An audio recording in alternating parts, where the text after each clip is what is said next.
Good evening. Welcome to tonight's City Council meeting. I will first await a motion to leave non-public session and to seal the minutes of the meeting. So moved. Second. All in favor? Aye. Any opposed? We'll now ask your City Clerk, Kelly Barnaby, to call the roll. Mayor McEachran, Here. Assistant Mayor Kelly, Here. Councilor Tabor, Here. Councilor Denton, Here. Councilor Moreau, Here. Councilor Bagley, Here. Councilor Lombardi, Here. Councilor Blaylock, Here. Councilor Cook. Here. And before we stand for the Pledge of Allegiance, Portsmouth man, 19 years old, was struck while riding his motorcycle.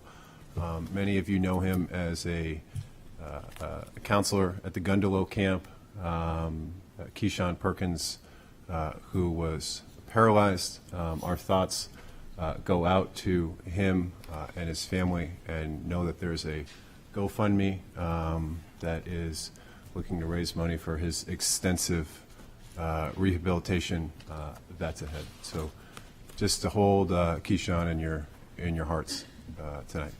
Thank you. Join me for the Pledge of Allegiance. I pledge allegiance to the flag of the United States of America and to the republic for which it stands, one nation, under God, indivisible, with liberty and justice for all.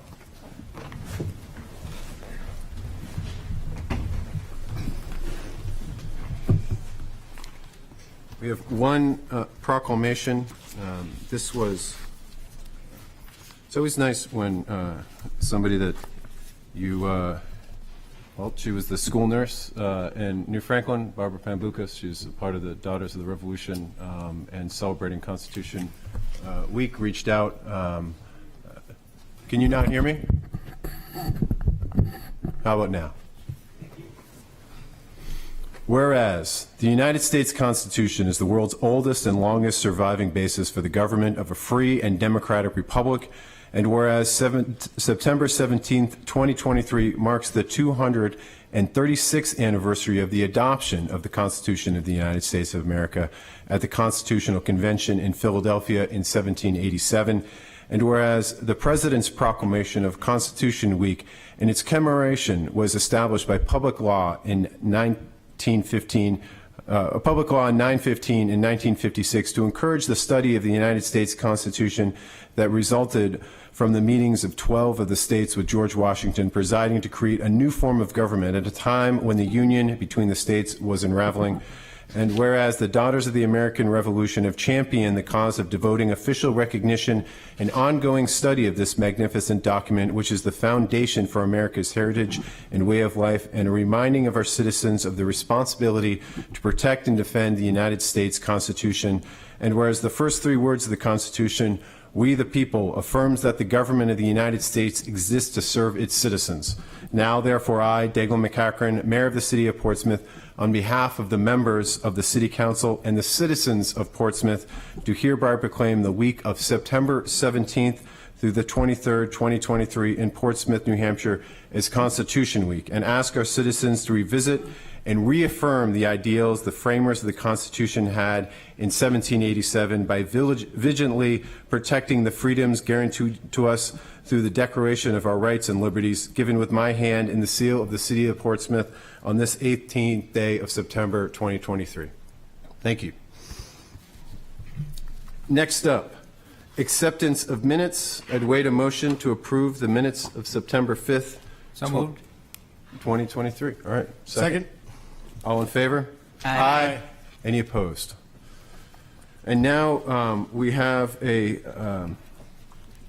pretty special event, the dedication of a POW Missing in Action chair.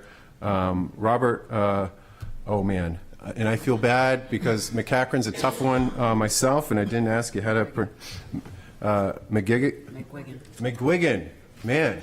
This is, role reversal here from Rolling Thunder, here to present the chair. And if I could ask all members of the City Council to come join us off the dais to receive this chair, it would be our honor to receive this chair. And If you would like to start with any remarks, we certainly cede you the floor to do so. Yes, I do have a few words to say. Good evening.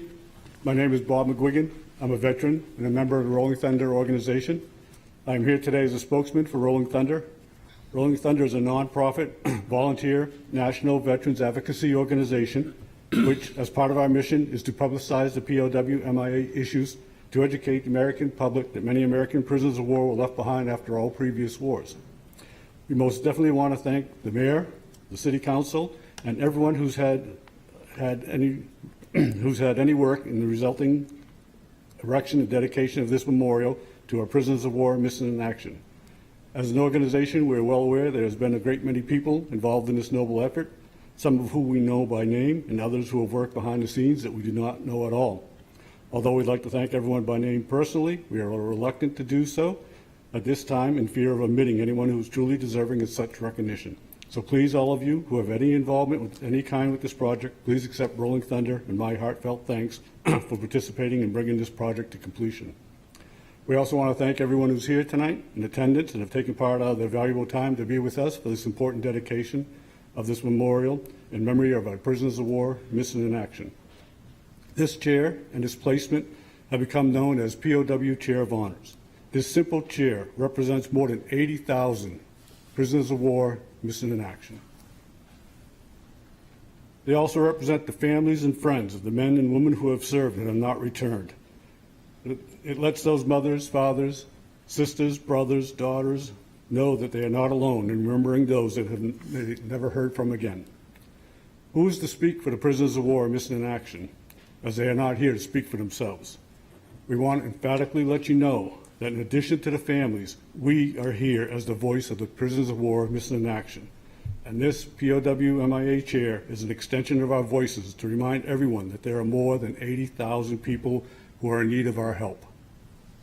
Sadly, though, there are not enough of us who are shouting out about this plight. There simply is not enough of us as Americans speaking up for the prisoners of war missing in action. We need more Americans to be the voices of those that are not here to speak for themselves. In short, we need you to join us in speaking up for the prisoners of war missing in action. By your actions here today, the city of Portsmouth is saying we will join our voices with yours and speak out for the prisoners of war missing in action. We hope that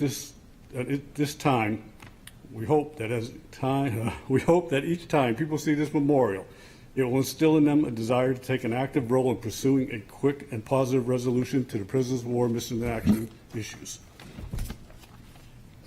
Things that can be done, such as joining Rolling Thunder, contacting your government leaders, things like that will help bring awareness to the issues. We encourage all of you to use your voices to contact your representatives in Congress or your senators.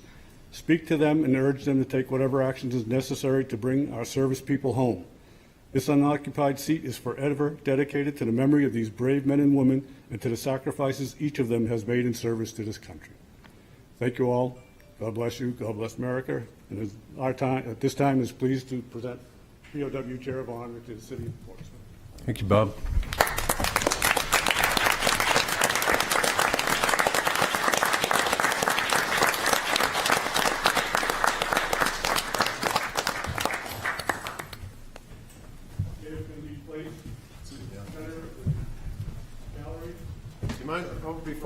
Do you mind if we can get a picture with your Rolling Thunder? Sorry, place the chair down. Yes, it's portable. It's not the heaviest chair. And just the city staff feel comfortable with Kelly? Yeah, come on, guys.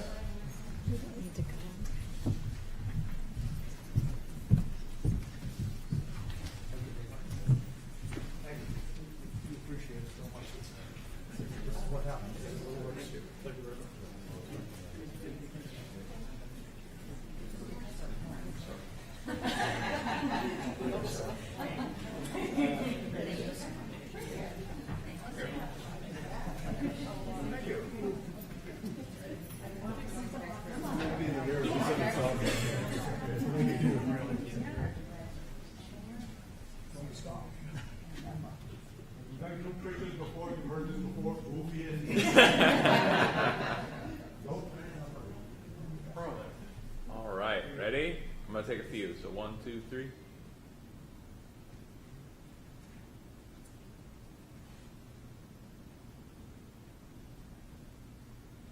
Thank you.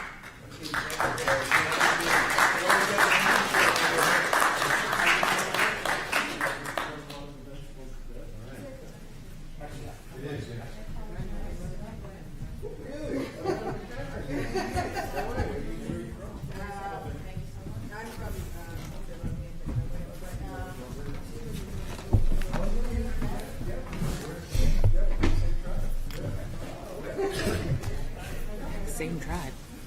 I think she got the short track. You got the tall track.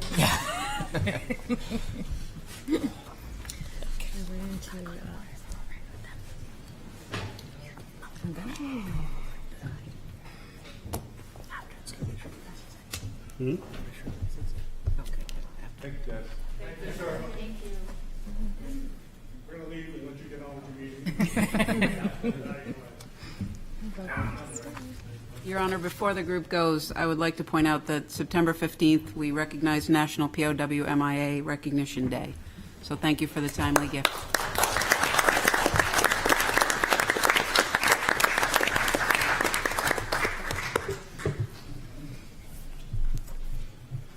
We'll just give a few minutes.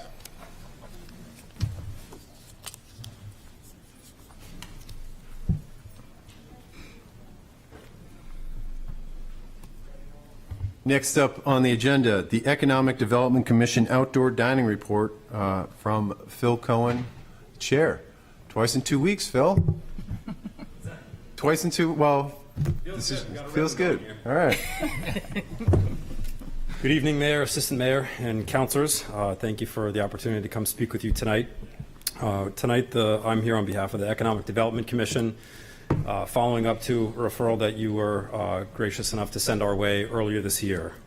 Following our taking up of the request that we review the outdoor dining policy and original 2012 cafe policy as it currently exists, we formed a working group within the EDC to take up and review everything as it currently sits today, as it has changed since the onset of COVID, that the Council has, in reviewing what has been implemented in each year since. And in recognition of this year's policy and the prior cafe policy, we sought to try to come up with a framework in reviewing what is currently in place, what's working well, and to present some recommendations on behalf of the Commission to you for consideration in adopting a more formal ordinance that would help move this policy forward and provide more certainty annually for all the restaurateurs and business owners that currently partake in outdoor dining as it stands in policy form each year, and to better effectuate what that looks like in the city moving forward. So I just wanted to call out that working group did include Ben Van Camp, the president of the Chamber Collaborative of Greater Portsmouth, as well as Ann Weidman, both of whom are here tonight, who can speak to some of the recommendations and bring some historical context in her involvement since the task force that was formed in 2020 and great design acumen that has helped us draft what you see in the document before you tonight. As part of our process, I just want to underscore that we did meet over the course of several months. We had our working group formed and bring initial, I wouldn't say findings, but our initial recommendations back to the broader EDC for comment, and at that time we did begin to hear from the public in a way that we were really pleased with, to hear folks come out and express their opinion. So that certainly informed what we started with and what we landed with over the following few months. We did have a second working group meeting, and not to dive too much into the process of how we got to where we are today, but just thought it would be important for the Council to know that there was robust public comment, including those that came and spoke in person to our EDC meetings on Friday mornings, which they deserve credit for just for getting up at that 7:30 hour, as well as written comment and feedback for different perspectives. That group included property owners. I would say the retail community came out with some fairly robust feedback, and that was important to us in trying to balance the restaurateurs who are I think thankful to enjoy the outdoor dining in the public space, as well as us trying to take to heart the loss of parking spaces and how that affects others within the community. So I would say what you see before you is an attempt to take what can sometimes be a challenging thing to provide equity given location throughout the city and maybe folks who don't necessarily benefit from parking spaces or ample sidewalk space, trying to balance all of that from a logistics and real estate perspective as well as from a cost perspective, so that one of the things, I'll talk a little bit about that in a minute, balancing the different perspectives so that nobody is benefiting more so than others. So to that end, just to share some of the highlights that I think we heard through public comment, and you're welcome to review any of the minutes or meetings that we had over the course of our discussion on these points. We did hear that safety and traffic was a major concern in recognizing or in reviewing the current implementation. Fees were very important, both from the perspective of the Economic Development Commission and those from the public that came to speak. And I know there was a third point that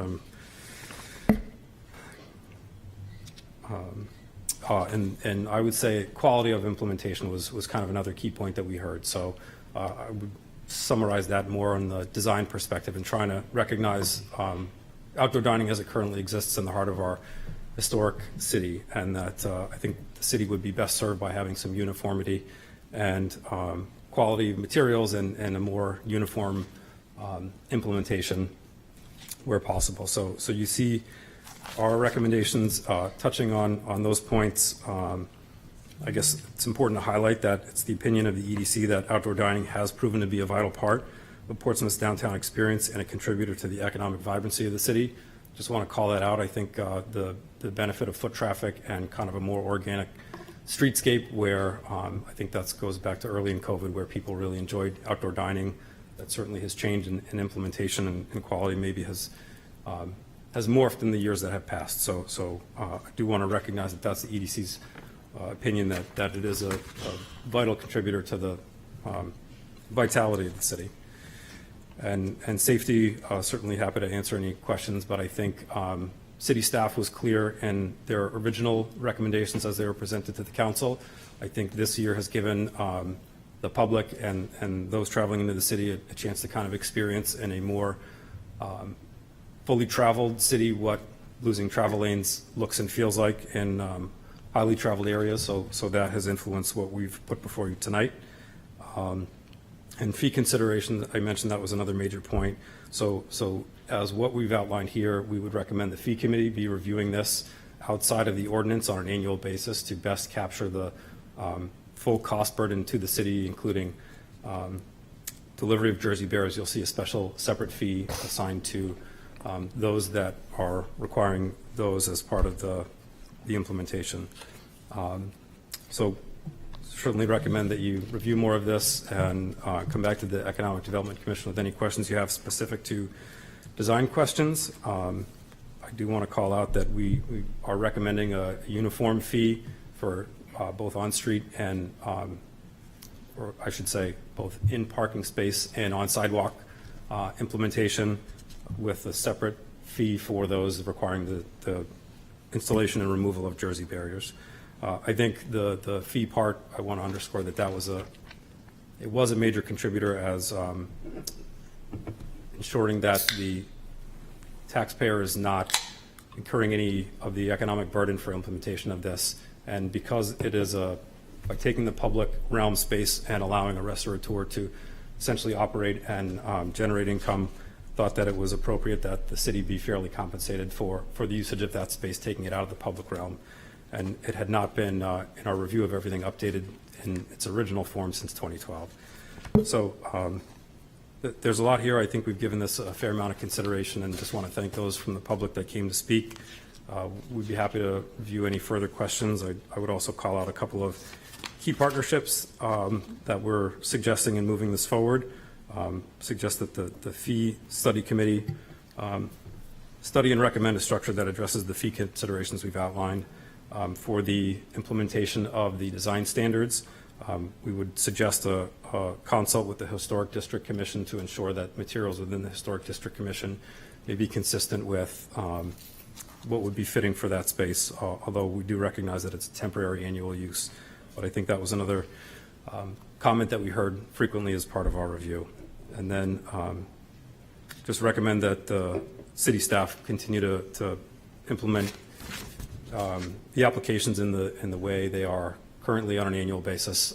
They've been great partners, and we have consulted with city staff in various components of this, and as well as with the specific installation with the less than 1,000 cars. I think the temporary nature of that will just underscore that, and satisfactory review and approval by key stakeholders and safety stakeholders at the city. So appreciate the time, and we really appreciate the opportunity to work with you, and look forward to further dialogue if you should be interested in it.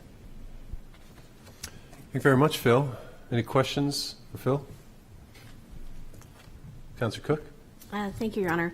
I was actually curious about the recommendation to refer to the HDC, because the HDC doesn't have actually guidelines for reviewing something like this. It kind of doesn't really fall within their purview. So Sure. Yeah, just where to- does that originate? So I think if you were to walk around the city in this year's implementation of outdoor dining, I think there's been a wide variety of materials chosen, and certainly it's temporary in its implementation.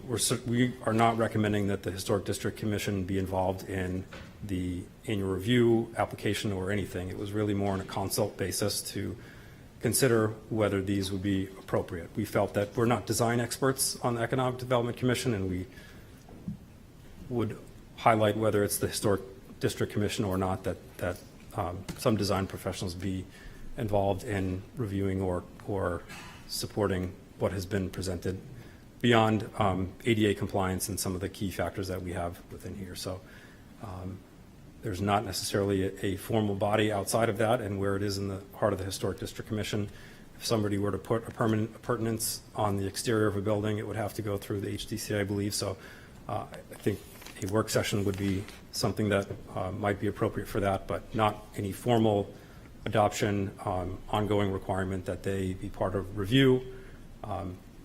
Merely a suggestion. We think an important stakeholder that's involved with maintaining the quality of the city's historic district, and I think our attempt at trying to address the design component of that. Councillor Tabor? Thanks for the good work on this. And my question is, when we started outdoor dining during COVID, our parking revenue declined less than most of our peer cities. And our parking revenue's been on a tear ever since. I think we'll get an update next council meeting as to what happened this year, but it's been very robust. And I take that as a sign that the increased activity downtown is somewhat a result of outdoor dining.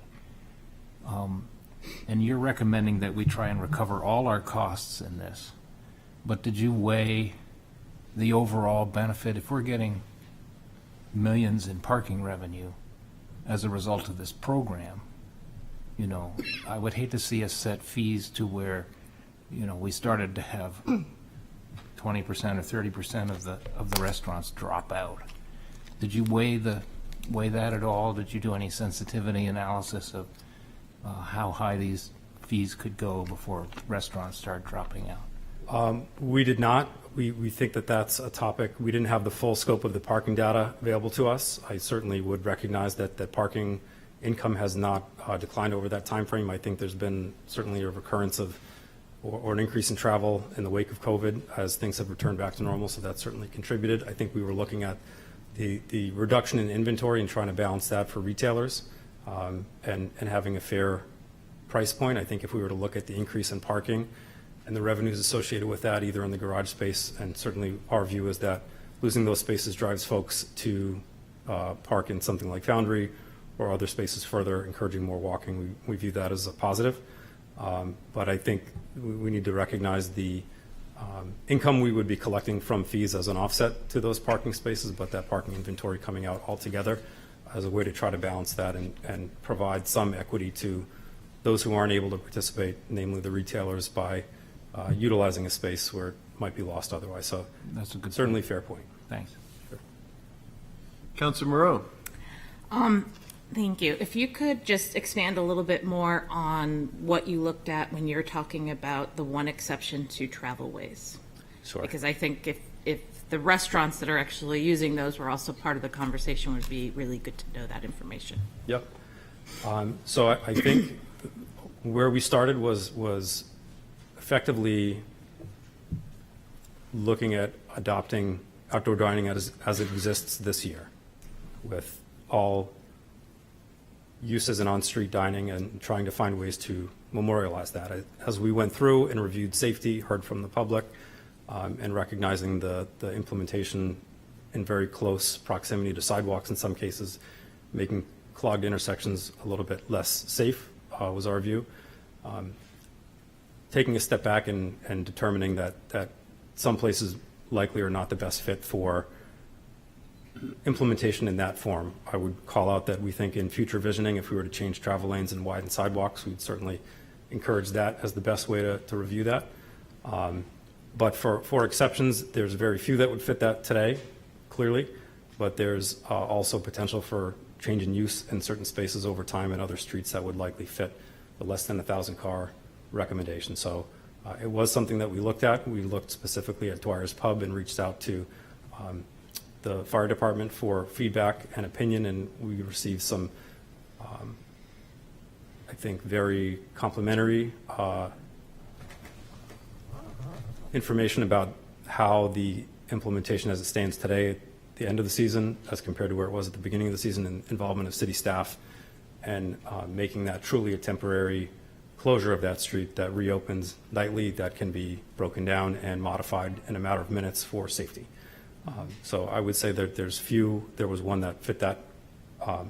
Currently, we did review that and feel that would not be an inappropriate use for that space. There could be other streets that fit that now or in the future, that we would leave the door open for that. That's how we informed that response. Councilor Moreau. Back to Councilor Cook. Thank you, Your Honor. And I meant to thank you also for all this work. I know it's been a lot of work over a significant amount of time. I've always had particular concerns about accessibility issues. How does this address accessibility for all downtown, the new design guidelines Yep. that have been recommended to us? So I might invite Ann up to join me, but for those of you who know Ann Weidman, who was on the working group, she has been a champion and advocate for accessibility, especially in implementation of outdoor dining. You will see a requirement for platforms on all in parking space locations in an effort to kind of remove the barrier or the change in elevation where there is a curb, so that those needing to access it in that way would be able to. There's some that are done really well right now. There's others that would clearly not fit. So that's another administrative burden, for the city in inspecting and ensuring everyone complies with that, but we felt that it's important. So required platform would be a pretty big departure from what we see today. I think there are many who have implemented that. I may be incorrect, and I'm not sure that that's a full requirement. Yeah, and Currently. to clarify, it's a flush with the curb platform. Today, we do have a couple of platforms downtown that are step up, and that's not what we're looking for. The other change that we made is to require furniture that's accessible. That would be a table that has removable chairs, so you can pull a chair and push a wheelchair up to it. It could be a picnic table that has an extension off the end of it that needs to be at least 19 inches to give the overhang for access to a wheelchair. It could be like our picnic tables that you see all through Market Square that have attached seats on 3 sides and then an opening for a seat. So I think it's the platforms with the addition of accessible furniture that would make the dining areas accessible for everyone, no matter what their ability. Thank you, Ann. Any questions for Ann while she's with us? No? All right.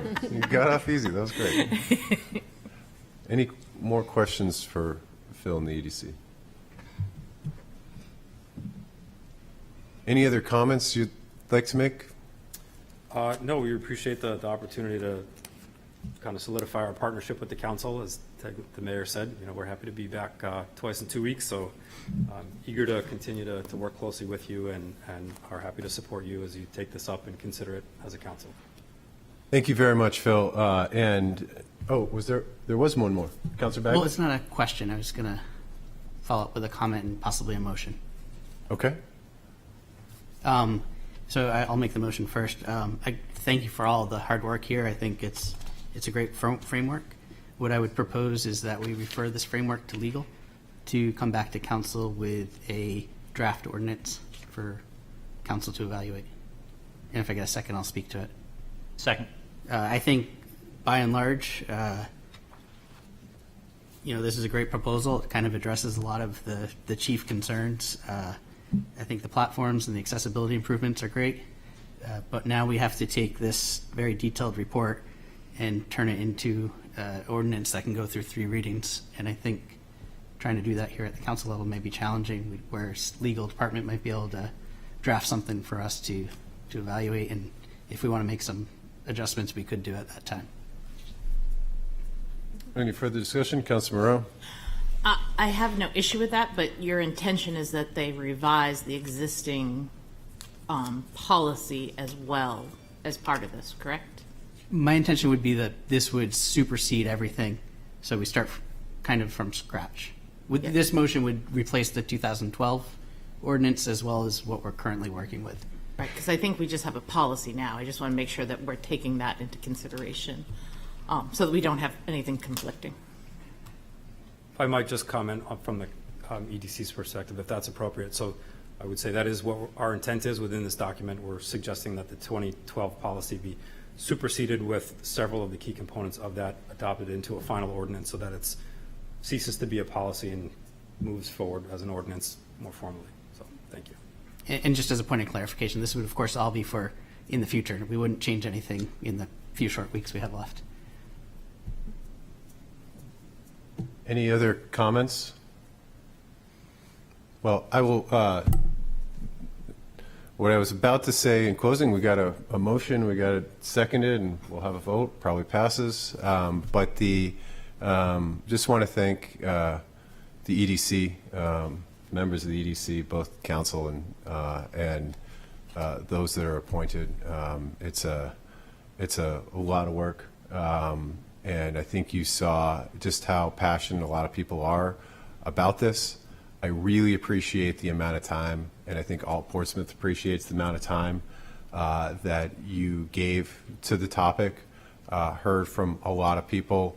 Portsmouth is there's a lot of very passionate, very vibrant opinions on that, and I read through the report, and it seems as though there's a good melding of a lot of those opinions. So I just want to thank you for taking the time to listen and to do so intently as the EDC to make a document that hopefully can secure outdoor dining, make it better, and then have a mechanism to constantly review to make sure that it's in line with the fees that should be associated with it. I think it's a commendable effort. So just wanted to thank the EDC for the work that went into that and all of the time that we get to spend so that we can spend time outside and eating. It's appreciated. So I'll let us have any other comments?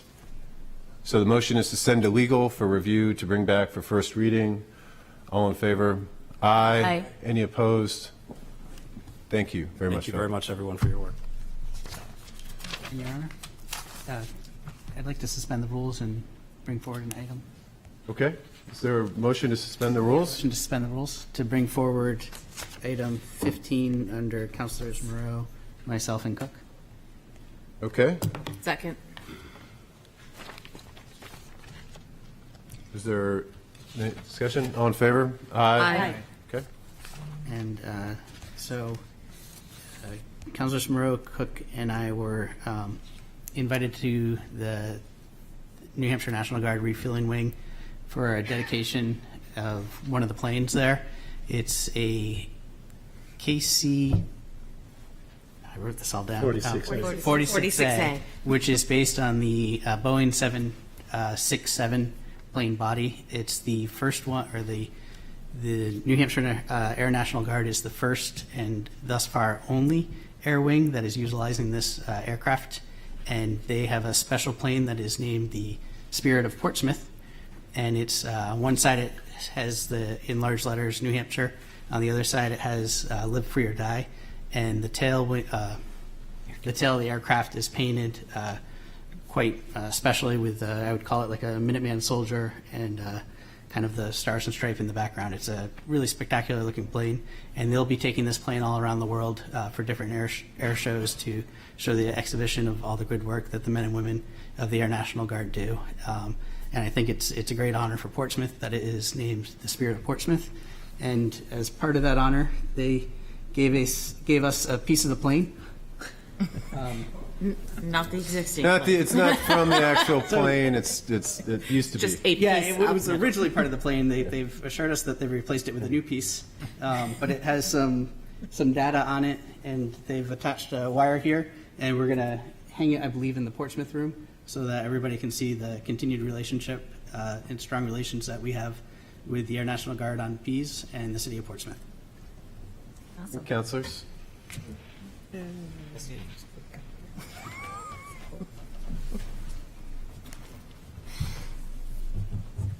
Going back, next up, we have Public comment. public comment. We will, first up is Zelita Morgan on the topic of the upcoming elections. Good evening, Mayor and members of the City Council. Zelita Morgan, Richards Avenue. I think it's a great privilege to be reminded today of our Constitution, the responsibilities we have, the privileges, and where and what we have to do to uphold this incredible heritage and part of who we are. And in that spirit, it fits so well with what I'm going to be speaking tonight. Recently, the Herald made a front page talking about foes, right? And I really, considering the past history of polarization, extremely aggressive and negative polarization, the tone of the Portsmouth Herald is unacceptable to me as a resident. And I want to share that with all of you because you are running. So you be setting the tone. I don't think the folks who are running are foes. And I don't think of you as foes. But I think everybody brings something to the table. Everyone has a principle. And I think we need to uphold honesty, civility, and respect. And I think we need to drop. And I hope you won't remain silent beyond this. I think we need to have a clear message to all in the media that we are a community. We should not start our election campaigns or the season, whichever you want to call, labeling people as foes. I took that really, I did not like. And I hope tonight you will, like you were here, standing for our Constitution and really rallying and making this a Constitution week, that you really uphold the principles of democracy, right? There is no democracy really if there is no respect. So I really would like to see a motion from this council today in one voice on what principles you'll be upholding in this election. And I really hope that members of the media paying attention, and I will ask them to really consider, I'm not talking about to sugarcoat anything. I'm talking about people to stand on facts, respectfully, talking about facts. Thank you so much. Thank you, Zelita. Next up, Roy Helsel on Portsmouth development and redevelopment. Good evening, Mayor, City Council. My question is on development and redevelopment in Portsmouth. Does the city ever consider that Portsmouth may be becoming overdeveloped? I understand that Route 1, the southern gateway, is being considered for rezoning for more housing and a hotel development. Are hotels and apartment complexes paying the same rate on taxes, sewage, and water usage as homeowners? Because they will require more of each. Are these developments paying for hookup to the city waste and water systems? When new homes are built in established neighborhoods, are they required to be the same structures as the rest of neighborhoods? If the areas are all two-story homes, can they build three-story and larger footprint? Is this considered before they are approved? Are all the neighbors aware that new developments in their area have a tax effect on them when they are being built in their area? When a new development is reviewed, are the effects considered, or what effects, are the effects considered that it will have on all of our city departments, like the police department, the fire department, for more equipment and more people, as the same for public works and the rest of the city? Are we becoming a little Boston, as many refer to Portsmouth as now? Thank you. Thank you, Roy. Next up, Peter Whalen on the topic of Portsmouth.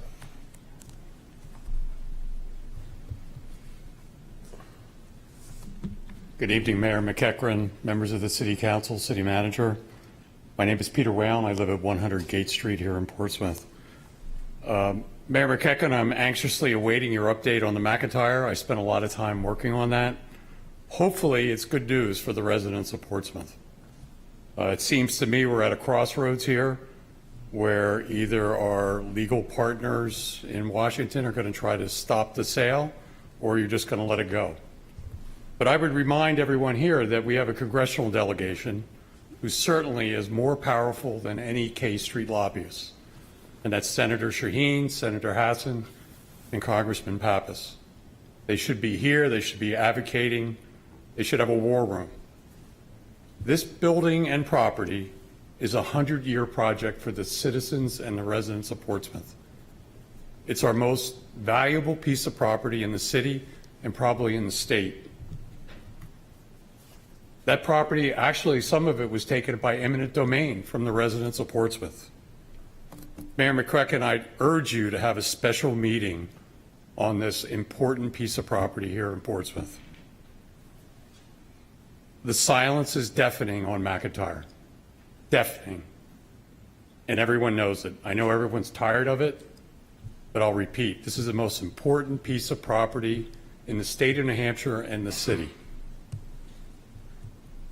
You have a duty to the residents. The residents are going to own this property, we hope, to move forward and get something done.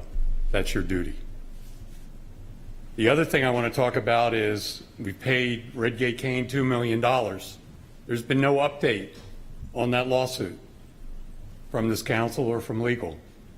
Where does that stand? What's going on? The residents want to know. Where are we at? So I'd urge you to give us an update on that. So, Mayor McEachran, we're at a crossroads. Hopefully you have some good news for the residents. Thank you very much. Thank you, Peter. Next up, Joan Hamblett on the topic of extending voting hours. Thank you, Mr. Mayor and councilors. My name is Joan Hamblett. I live at 447 Colonial Drive, and I am the moderator for Portsmouth Ward 3. I am here to urge you not to extend the voting hours on Election Day. We have 22 volunteers working at the polls in Ward 3, a few for half-day shifts, but most working the full day. Currently, the polls are open from 8 a.m. to 7 p.m. However, a full day includes arriving at 6:30 a.m. to set up the polling place and staying until after the polls close, the votes are tabulated, and the polling place is closed down, which can be 11 p.m. or later. This makes a long, exhausting day for the volunteers who may be there for 15 hours or more. Extending the voting hours would require recruiting more volunteers to work more half-day shifts. While we have a very dedicated team of volunteers, some of them would not be willing or able to work a longer day. We do not have a large pool of alternate volunteers who could step up to work extra shifts. I do understand that making it to the polls between 8 a.m. and 7 p.m. is a challenge for some voters due to their work and personal responsibilities. However, all voters do have the option to apply for an absentee ballot if they cannot vote in person during the regular voting hours. Extending the voting hours would create hardships for the volunteers that run the election, and voters who cannot vote in person do have a choice. Thank you for your serious consideration of keeping the current voting hours in place. Thank you. Joan. Thank you to Service to Portsmouth. It's appreciated. Thank you. Next up, Francis Cormier on the $64,000 question. I'm guessing is this about whether or not Francis was able to take his bike to the air show? No, it's got He nothing. didn't. Okay, all right. Yeah. Francis Cormier, Melbourne Street.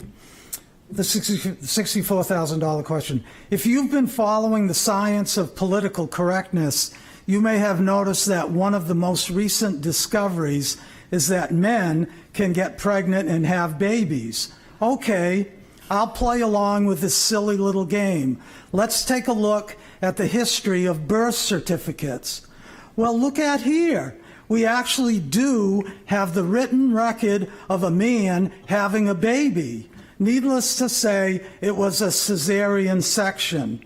And this cesarean section, including an anesthetic and closing of the incision, was all performed by a famous Jewish surgeon. Who could this be? Well, I'll give you a hint. First of all, the baby. It was a girl. And that famous Jewish surgeon, his name in the Hebrew language is pronounced Yahshua. Translated into English is pronounced Jesus. By this time, you're probably on to me. But before you start laughing, consider this. The endless stream of love songs, from Elvis to the Beatles, men calling their sweethearts baby. This leads to the $64,000 question. Why would a man call a full-grown woman a baby? Because it's wired into our genetic code and reaches all the way back to Adam, the first and only man that ever had a baby. And surprise, it's a girl. But let us never forget that famous Jewish physician who made all of this and is recorded in the book of Genesis. Thank you, Francis. Next up, Sue Polidora on various topics.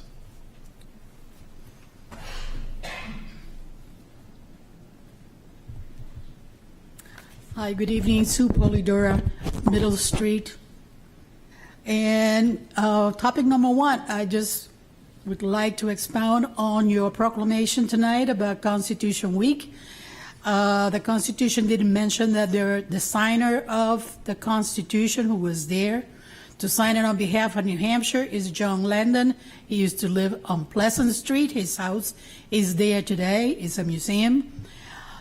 He also became a governor a year after he signed that the Constitution, and he was instrumental in getting it approved in New Hampshire, which made New Hampshire the very last state needed to ratify it and make the United States the United States.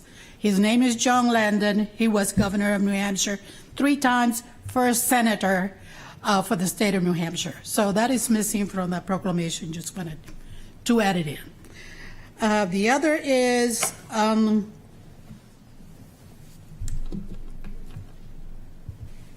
on the topic of the McIntyre. I know you had a meeting a little while ago, and I would like to suggest that you have a consent agenda change, and would update us after the public comments are over. Some of us would like to know, and I really would like to know before the end of the meeting.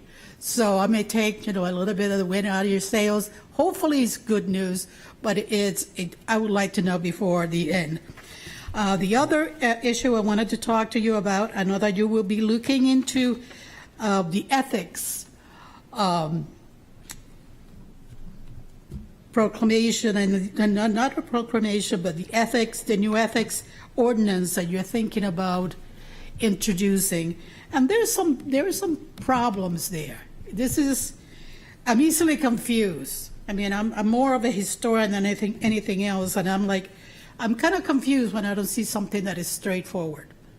And there are so many different things, like Section B, avoiding any involvement in an application when a family member is participating in any way, in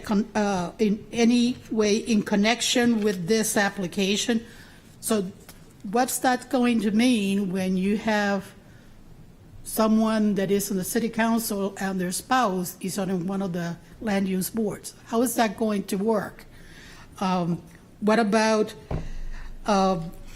you have public comments, but you cannot say anything if you are a spouse?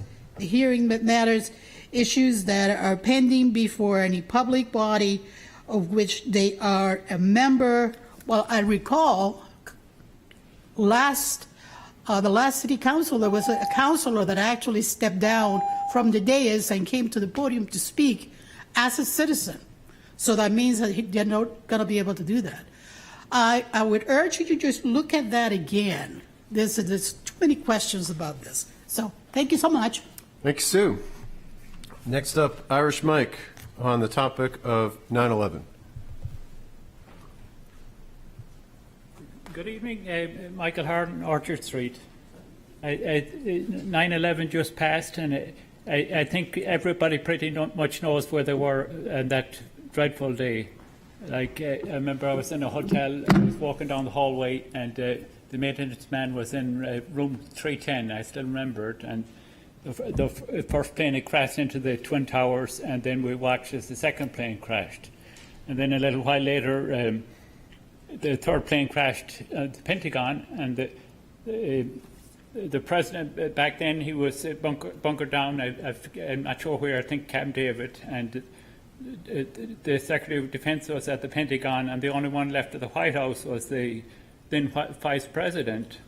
And there was concern there was another plane headed for Washington, and one of the generals spoke to the Vice President, do we have the authority to take down a civilian airliner? And the Vice President, probably with a heavy heart, said, yeah, take it down. And they scrambled 2 fighter jets. But back then, the fighter jets weren't armed against domestic terrorism. So they dispersed 2 fighter jets, a male pilot and a female pilot, and they weren't armed. Their job was, one was going to ram the cockpit and one was going to ram the tail and bring down the plane. And a little while later, the Vice President got word that the plane had come down, and right away they didn't know if they had taken it down. A couple hours had passed before they realized the passengers had stormed the cockpit and disabled it. But a couple of days and weeks after 9/11, you could walk any street in Portsmouth, not just Portsmouth, in any town, and pretty much 80% of the houses had American flags. And just think, mayor, not just this mayor, but any mayor, just think you're at home someday and or some night and you get a call and say, there's a domestic terrorism event and we need all the residents of Portsmouth, Dover, Rochester, Somersworth and Kittery. We need all the residents on deck to help out. That'd be, you'd be looking at close to 200,000 or 250,000 people. That actually happened. That happened at 9/11. An average day there was anywhere from 200 to 250,000 people, all walks of life. Right after 9/11, the iron workers sat there for days with cutting equipment, ready to cutting beams out. There was mangled beams and severed body parts. And slowly the flags started disappearing, and here we are 22 years later. And the ceremony we had in Portsmouth, not just Portsmouth, it was shameful. Like every event that passes, we have days and weeks to celebrate it. Pride Week, we have a month to celebrate the foolishness. You have 2,000, 3,000, 4,000 people lost their lives that day, and the 20 years since, it's probably close to 2 million people. The 250,000 people that worked at the Trade Center and the new Freedom Towers, most of them have all, lost their lives in an injury. And we can't even give them a parade to honour the day. There should be a parade to honour the day, and personally there should be a week to celebrate the memory of 9/11. And I think not just this town, but every town needs to do better, because the little ceremony they had here was downright shameful and a disgrace. Thank you. Okay, Mike. Mark, I have you listed here under Portsmouth. Did you move here to Portsmouth? I didn't put Portsmouth down. Oh, is that, all right, we'll come back to you. Petra, you're up. What is spend, and spend is in quotes? Good evening. Petra Huda, 280 South Street. I'm going to address the agenda item under Mr. Tabor called 10-year spending history. My statements are based on the CAFR reports and the PAFR reports, which are public, audited, and produced by the City Finance Department. The residents and taxpayers of Portsmouth should be glad that the Governance Committee did not prevail in removing the 3 financial professionals from the Audit Committee. In reviewing your agenda item, Councilor Tabor, it is apparent that you have confused gross budget with actual spend. Actual spend equal actuals. It has nothing to do with the budget. The budget is an estimate. To compare the gross budget as a spend and attempt to show the effect on the property taxes based on that is more than misleading to the public. This is a PAFR, there's a CAFR just like it. This is where my information came from.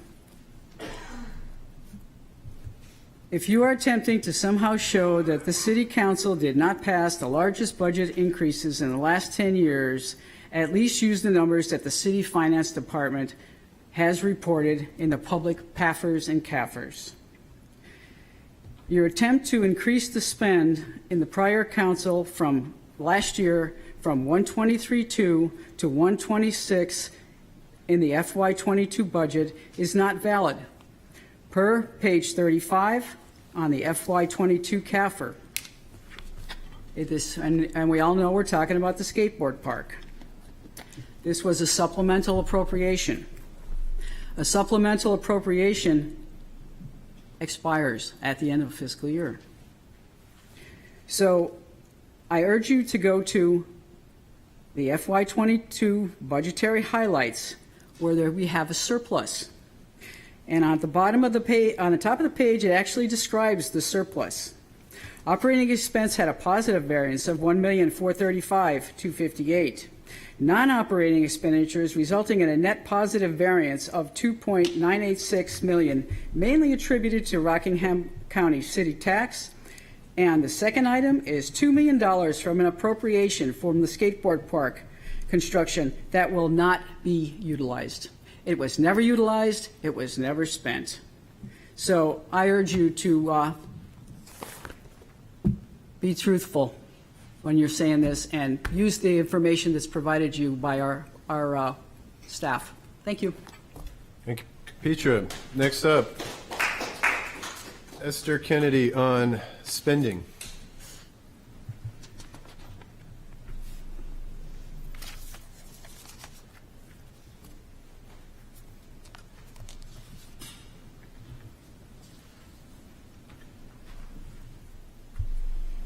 Esther Kennedy, 41 Pickering Ave. First of all, I want to congratulate you all for signing up.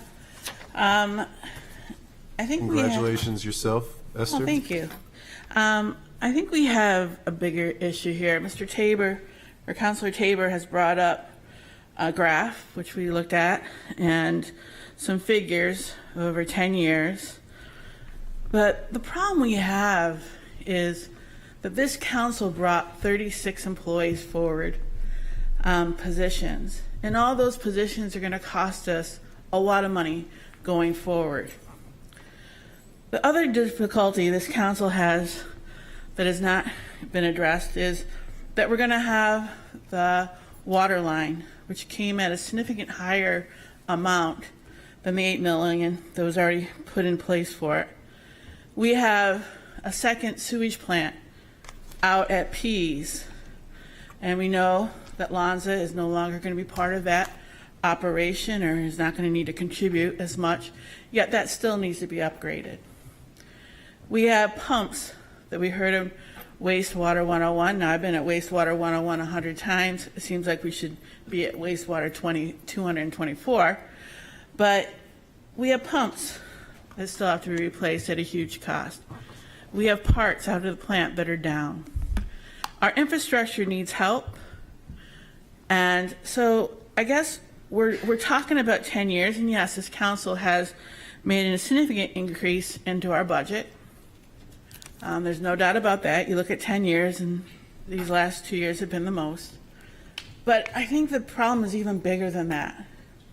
The problem is that you added 35 or 36, depending on what graph you look at, employees. They're going to constantly cost us more money. And we know for a fact that our population has not gone up that much.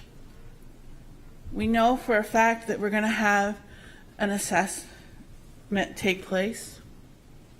And we know by all indicators, we've heard it from our city employees, that the residents are going to end up paying more than the commercial.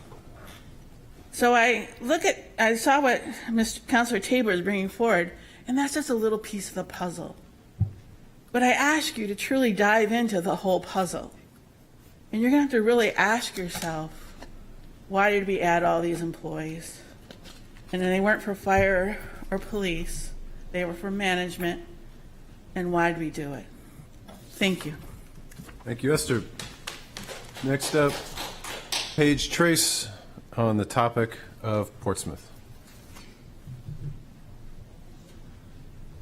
It should be noted while Paige is approaching the lectern, she has the best penmanship of anyone that signs up for public comment in Portsmouth.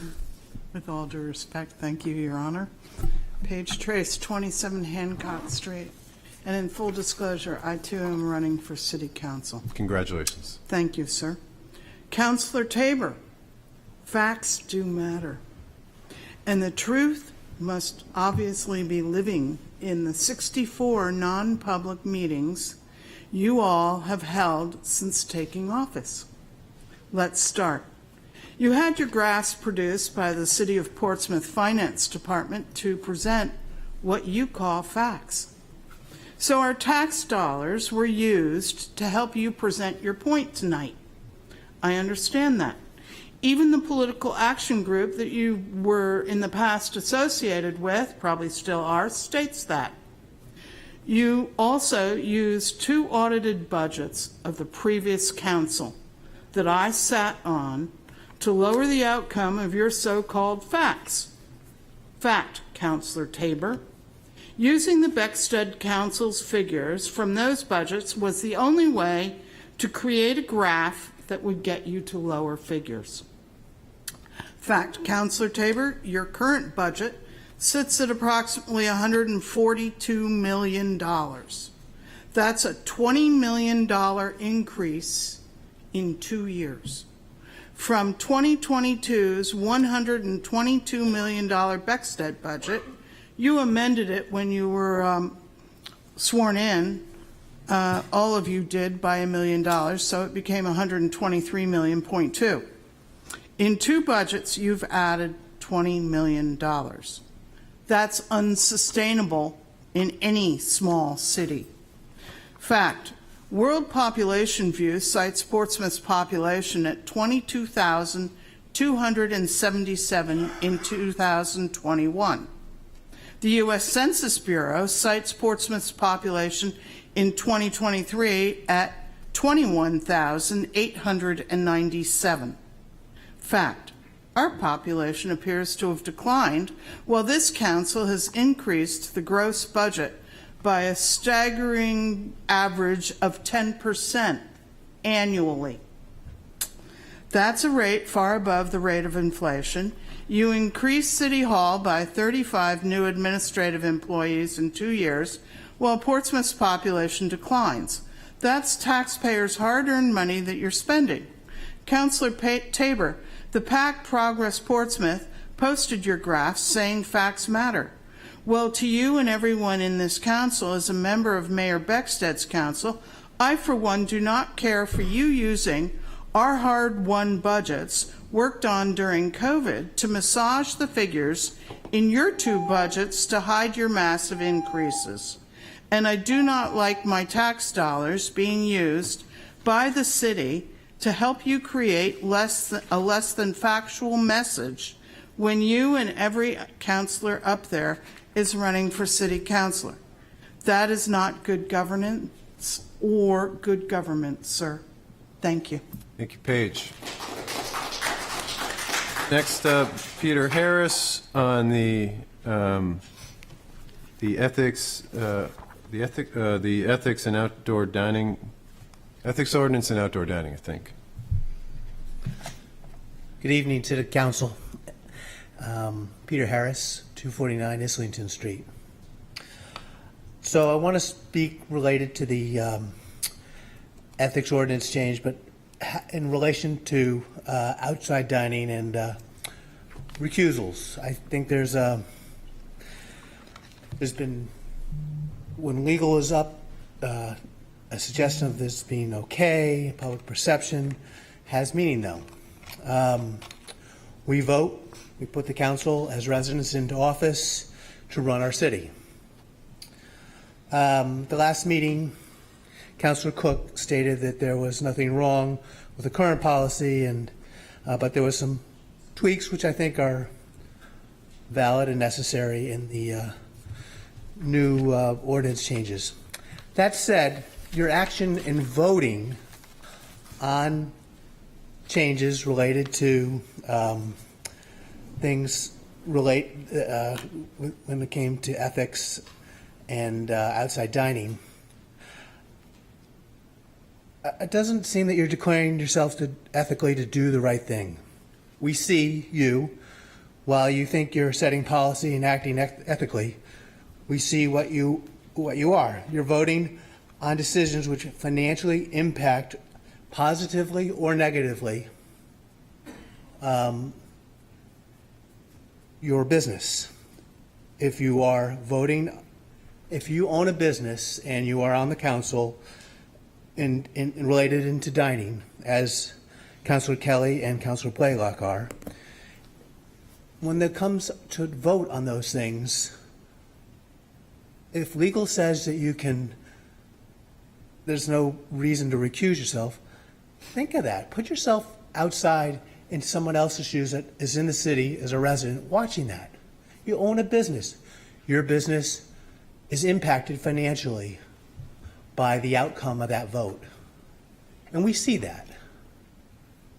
Councillor Blaylock voted against outside dining. Maybe it wasn't good for his business in doing so, to support it. Councillor Kelly, you voted for it. Either way, I think you would have gotten what you were looking for from the vote. But to do that vote when you could recuse yourself is what I, as a resident, would like to see, and stand up for the ethics of that vote. Thank you. Thank you, Peter. Going back to Mark from the Park, and this is Richmond North, or Richmond north of Richmond. No, I changed it. Got a couple of swear words in it. By the way, did you get my email that I sent you about that song? This isn't a dialogue, Mark, but I received Okay, 2 of your emails. okay, because you embarrassed me up here in front of the police, the fire, everybody that watched this. That was not a swear word, and I'd like you to say that. That there was no swears in that song. This isn't a dialogue. You're free to... No, I understand, but I thought you're- you'd take it upon yourself to apologize to me. I have the ability to call out when and where people are going against the rules of decorum within that. I think we're now going to have a rule that's going to be debated I see that. on this. But it was the swear word that was made to sound like the F word, and then something that was much more inflammatory after that. I felt like the tone of the song It was a tough song. It was a tough song.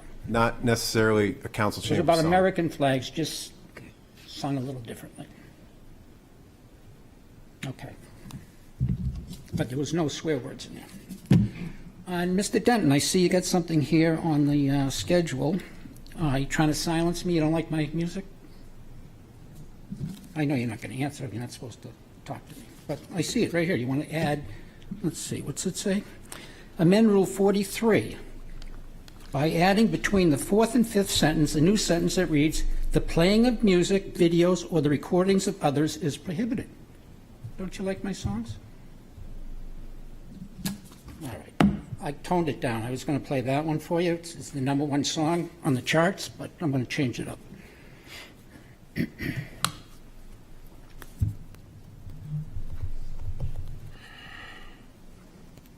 This is a metabolism.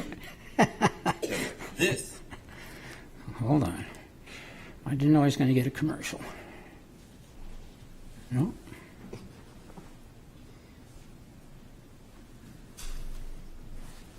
And they screwed me up here. I had it ready to go.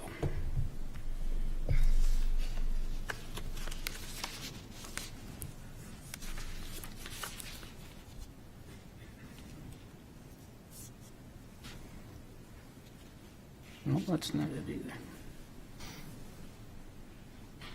Sorry. I thought I had it without the...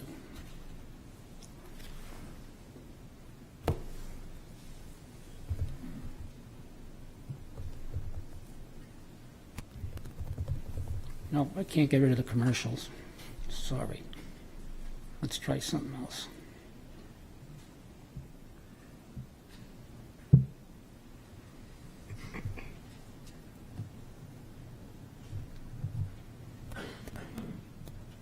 All right, screw it. I'll play Rich Men. It's got a couple swears in it. With 1 We're minute. not gonna listen to that tonight, Mark. All right, I'll give you a break. Thank you.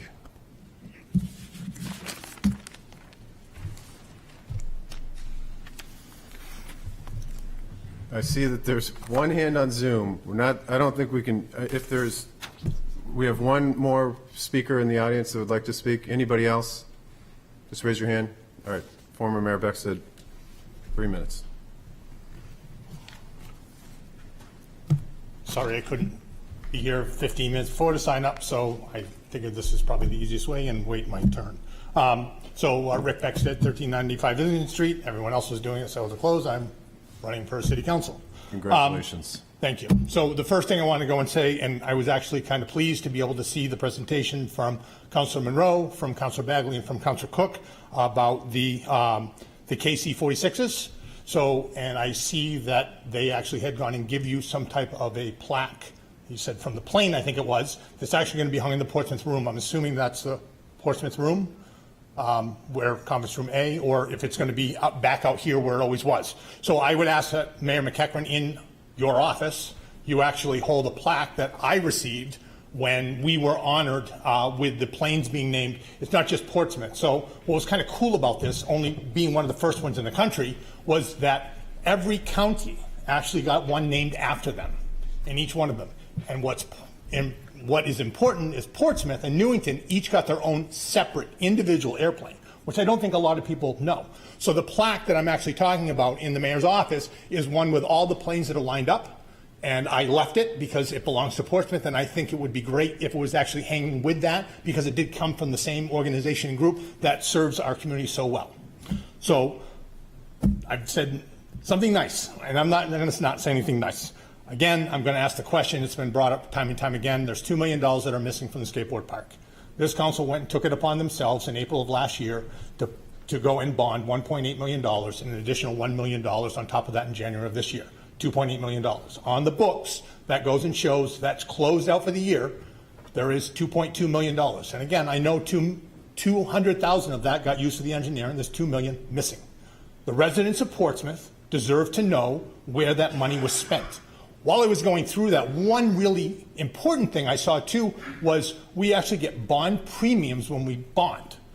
Now, I have never seen us not listing those, other than the simple fact that what would happen, the previous city manager would go and tally up those throughout the year, and we would figure out a way of what was the best use it. And the council, who is really in charge of the city of Portsmouth, goes and determines where that should be. The city manager and staff makes recommendations. The council goes and takes it upon themselves. I think we should be getting back to that. We've been getting bond premiums for a while now, and no one has heard anything for at least 3 years. And then the last and most important thing that I'd like to say is, many of you, when you were talking about your justifications for not including in collective bargaining so much money, more than $500,000, to be able to go and do the negotiation with the police and our fire, I want to know what the explanation was for last year, because in 2023, you had collective bargaining of $3.1 million. Why the difference this year as opposed to last? Thank you very much. Have a nice night. Thank you, Rick. That is it for no other. Can I come back? No. You're up here twice. We can't have you come back twice at the next meeting, as all other meetings. Next up is the public hearing and vote on ordinances and resolutions. Actually, I'm happy to do the suspend the rules. If I'd wait a motion to suspend the rules, bring forward the McIntyre update. So moved. Second. All in favor? Aye. So we are now in the fall, meaning Congress is back down there. So Senator Shaheen's office, Senator Shaheen, been in the lobbying firm Holland and Knight. I've had numerous conversations to date with GSA representatives, really looking to take the 2004 public law, section 108 through 199, section 408 appropriations bill, and have that used to deliver us the building. Our main, our theory of the case is that they're not using the building anymore, and that satisfies the requirements, and so they should deliver the building. GSA has not moved thus far from their belief that because they did not build the building, they're not required to do so. They're not required to move or transfer the building because they did not build another building. I can say that the senators having the conversations at the highest levels of the GSA, and we have pretty much until next week, the auction date, which is set for the 27th. I think that's a Wednesday. If need be, we'll call a meeting before that date if any information comes with next steps. But we're looking for clear answer from the GSA, definitively from the top, what their position on that is, and then from there we're going to be able to. We'll have additional steps. And if there's anybody tasked at the GSA right now that's watching this, I think that it's unfortunate that we recently saw a Portsmouth institution closed. Colby's Restaurant, which I've enjoyed their Reuben omelet for many years. It's fantastic. You wouldn't even think pastrami in an omelet with the Thousand Island secret dressing would be as good as it was, but Jeremy did a fantastic job. I was there with my wife, maybe a week and a half ago, and I was actually there for one of the first times that, I got my two girls to not use phones for an entire meal as a single parent there, as a solo parent. They closed because they couldn't find staff. This is in the shadow of the McIntyre. So I know that there's a lot of scar tissue with this building. I know that there's been a lot of conversations. I know that folks have, as we've pushed, have dug in on the belief of this. I know that we haven't always been clear, and we have changed over the last 20 years. That's the result of having, 10 different councils with, all individuals up here with 10, different terms that have been talking about this. But I do think that we are at a crisis level when it comes to affordability of our city, to be able to have just the staff to run the places that we know and love. And I would ask them to reflect on that when they do have the opportunity, very clearly have the opportunity to say, yes, we can transfer this. We appreciate the vote that you took to dedicate this to affordable housing and make that the mission of this building, and to do so is in their purview. So as these conversations are happening, we'll call another meeting if necessary, if there's updates on this before. Appreciate that the senator is working as diligently as she is on this, and I look forward to having another update for this in the coming week. Thank you. Any questions from the council? Any questions of legal at the moment? Okay. Next up, first reading of ordinance, amending Chapter 7, Article 3, Section 7.321, snow emergency parking ban, and Chapter 7, Article 10, towing, Section 7.1002, snow removal operations. I'd wait a motion to pass first reading and schedule public hearing and second reading at the October 2nd, 2023 City Council meeting. So moved. Second. Hold on.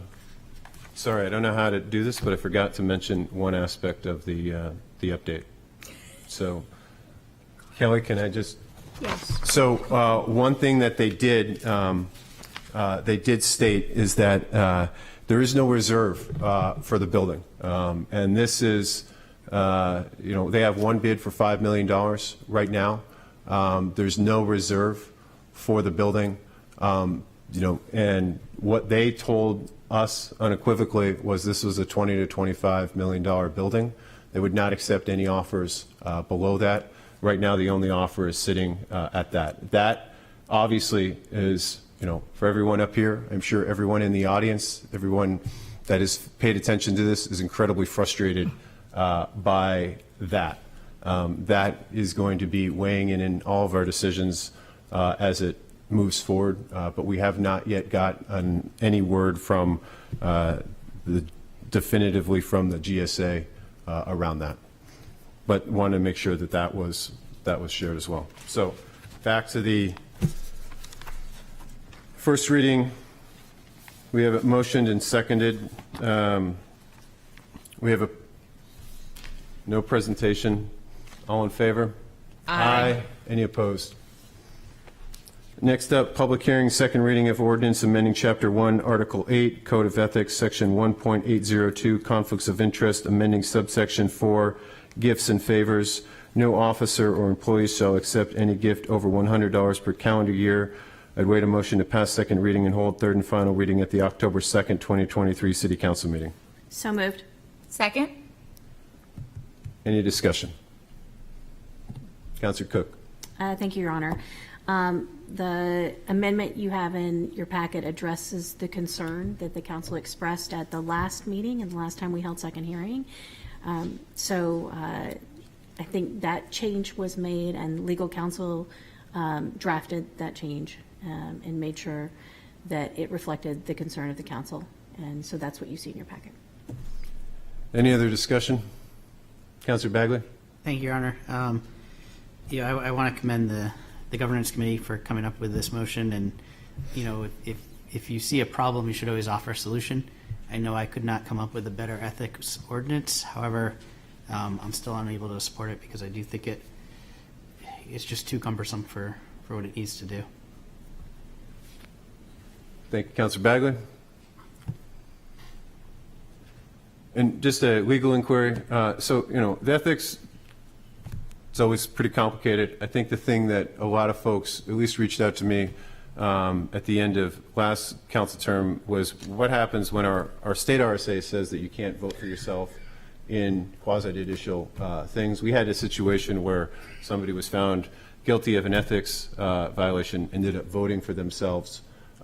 This would align then with state law saying that you can't vote for yourself if you are the subject of that. Is that correct interpretation and a clarification which was unclear at the time because our ethic ordinance didn't include all of the things from state law?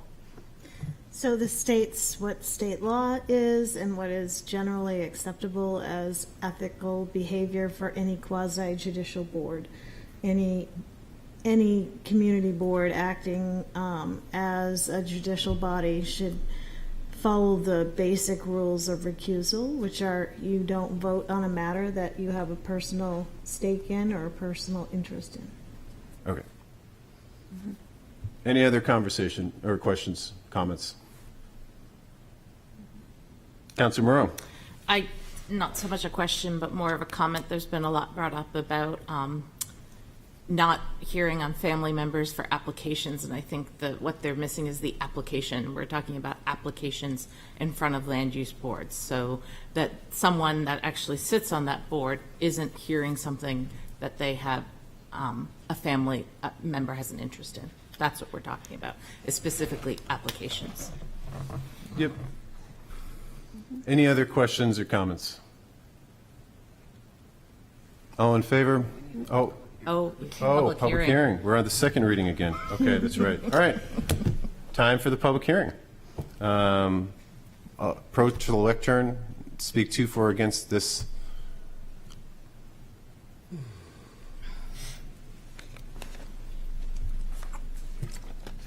Councilor Cook, you have one batshit crazy idea, and that idea Mark, was... you could say it without saying profanity. Come on. You're not going to stop me. So, sir, you best buck up, because the idea is batshit crazy, and that batshit crazy idea is that you're denying First Amendment rights to people whose only crime appears to be being related to people who sit on boards with the sitting on boards with the sitting on boards with the with the people are related. People sitting on boards where the only problem is that they're related to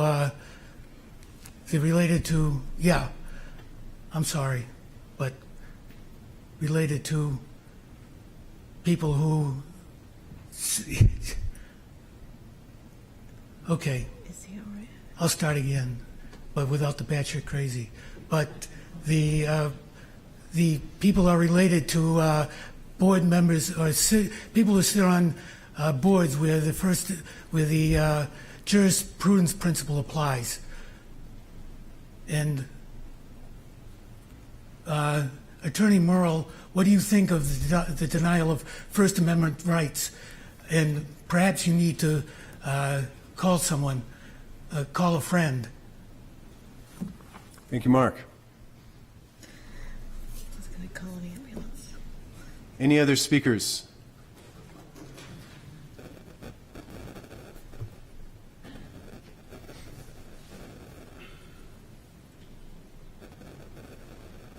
Page Trace, 27 Hancock Street.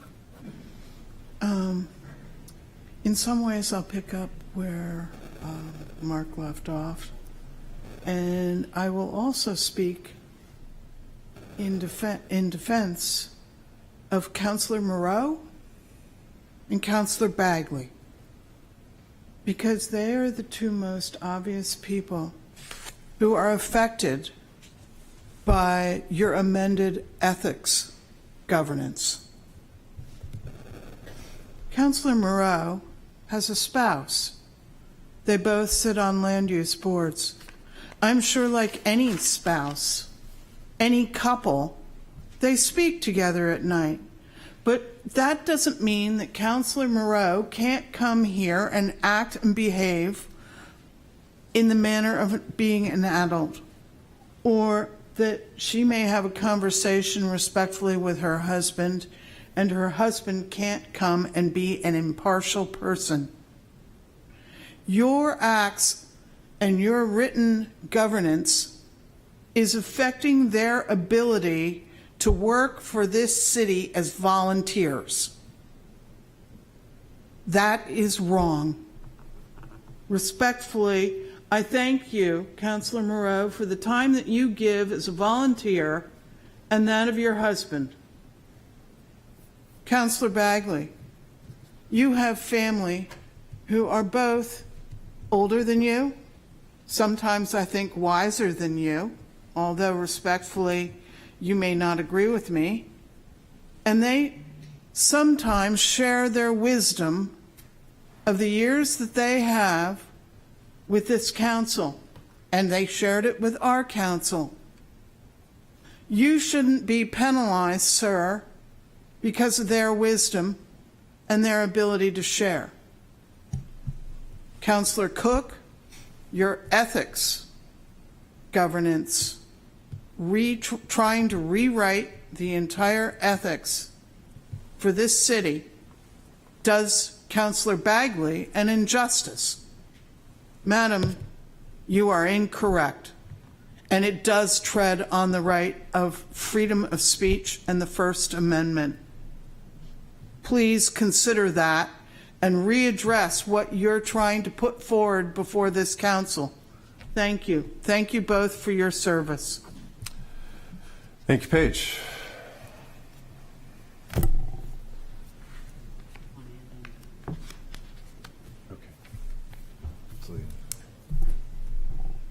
Good evening.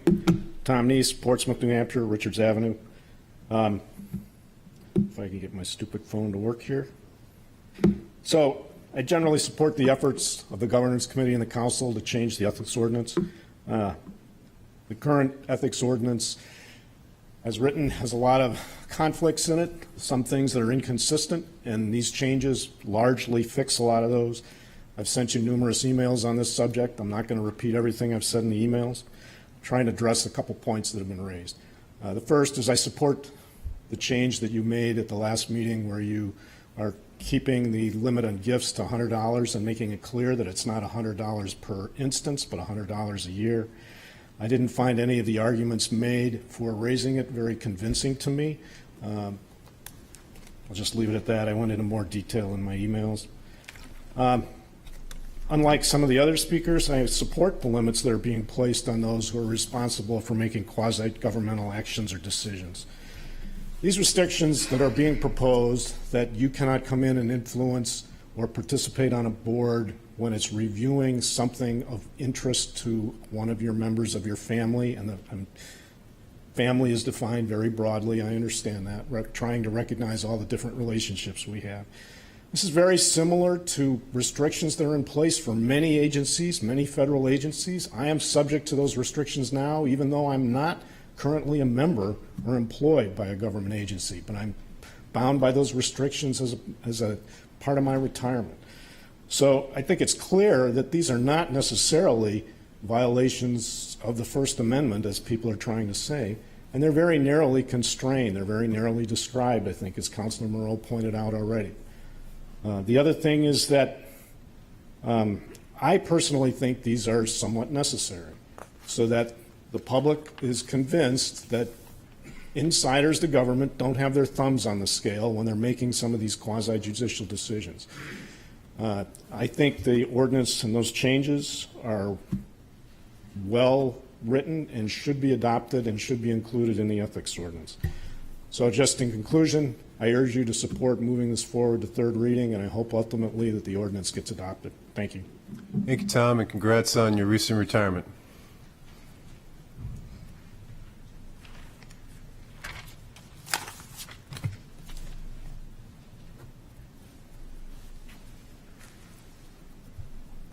Esther Kennedy, 41 Pickering Ave. I think the problem we have here, I'd like to go back to what Peter Huda said last time, is the word any. I do see some things that probably should be a little bit fine-tuned. I agree that we need an ordinance. I agree that we need to kind of figure it out. But I do believe the word any is very broad, and it's in a lot of places in this ordinance. One of the questions in our Sunday gathering, when we were talking about the ordinance, comes up with the fact that there's no real clarity on when you have to put down how much you're making on whether it is what you make off of entities in Portsmouth, which is like the state, or whether it's your total income. So I think there's some clarities that probably should be defined, whether it's defined in the ordinance or it's defined in policy and procedure. And I think that's where some of the problems are coming from. I do go back and ask you to really look at an ordinance for the public and people on the boards and an ordinance for employees. I think it needs to be separated. It is already separated in many ways. There's policies and procedures in your schools that I'm quite familiar with that have a lot of these things that come through the state, come through the federal government if they have federal funds that are already there. There's also, my guess, policies and procedures with ethics when it comes to the fire and police through the state and federal too. So I ask you to really separate these two out and make one for you and other board members, a board ethic policy, and really separate out and look at the employee policy separate. I think in watching some of the meetings, you were trying to combine those two, and I don't think it should be that way. I do think that part of the problem people are having, I have not heard one person say we shouldn't have an ethic policy. I have not heard one person say that it shouldn't be supported and fixed. However, I do believe there's some very reaching words here in this policy that probably should be fine-tuned and really put some parameters on. And one in particular is about your finances, your personal finances if you run. And I would encourage us to look at the state policy. I've asked, and I know I've been told, I have not seen you in action to do it, but I guess I did miss some meetings. But the state has really clear process that many of us have to fill out yearly, sitting on state committees. And I would just ask that maybe you look at what they're doing and incorporate that in our policy a little bit stronger. And as you move forward with this policy, I don't think we need to recreate the wheel. The state has it pretty much laid out on what you have to fill and what your requests are. And I think that's part of the problem when it comes to disclosing personal finances. Thank you.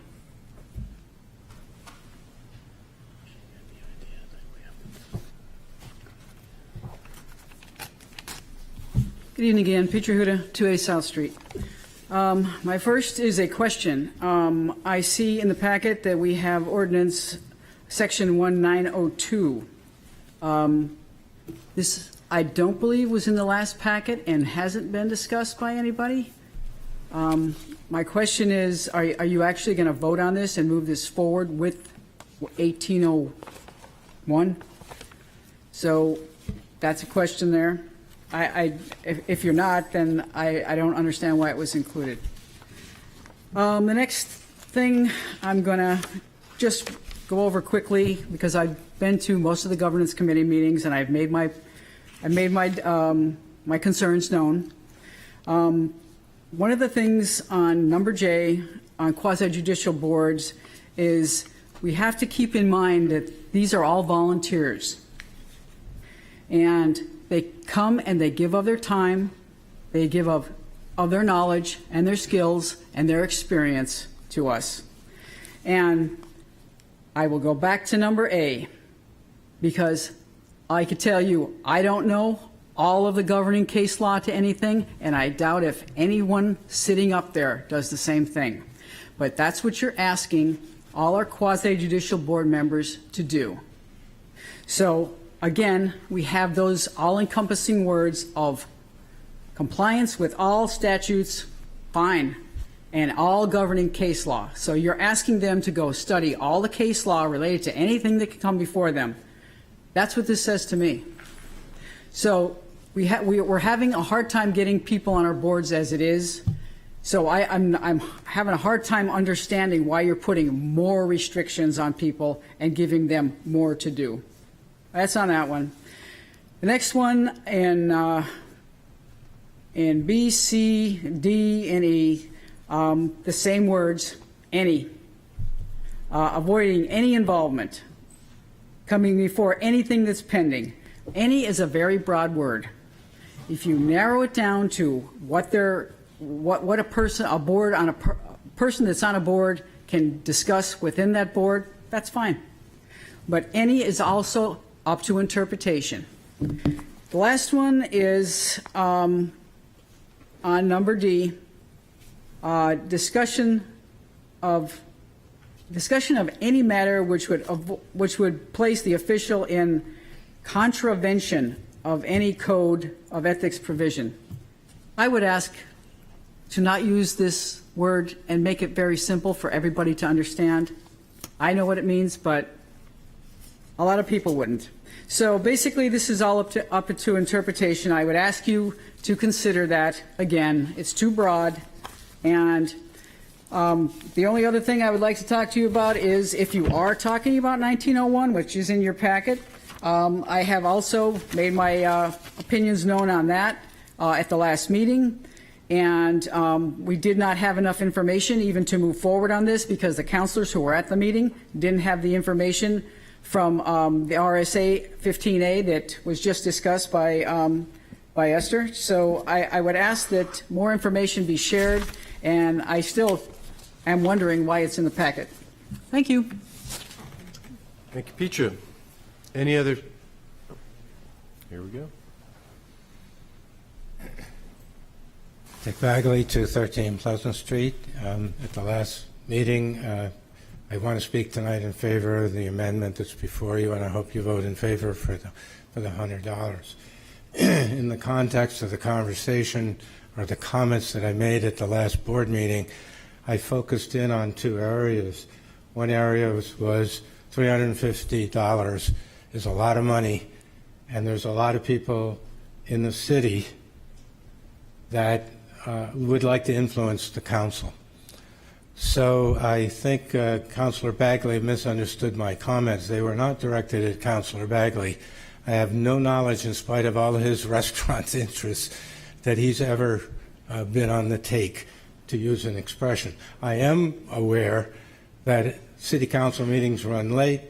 Many restaurants in town are run by townies, and a lot of the council, last council, would go and dine.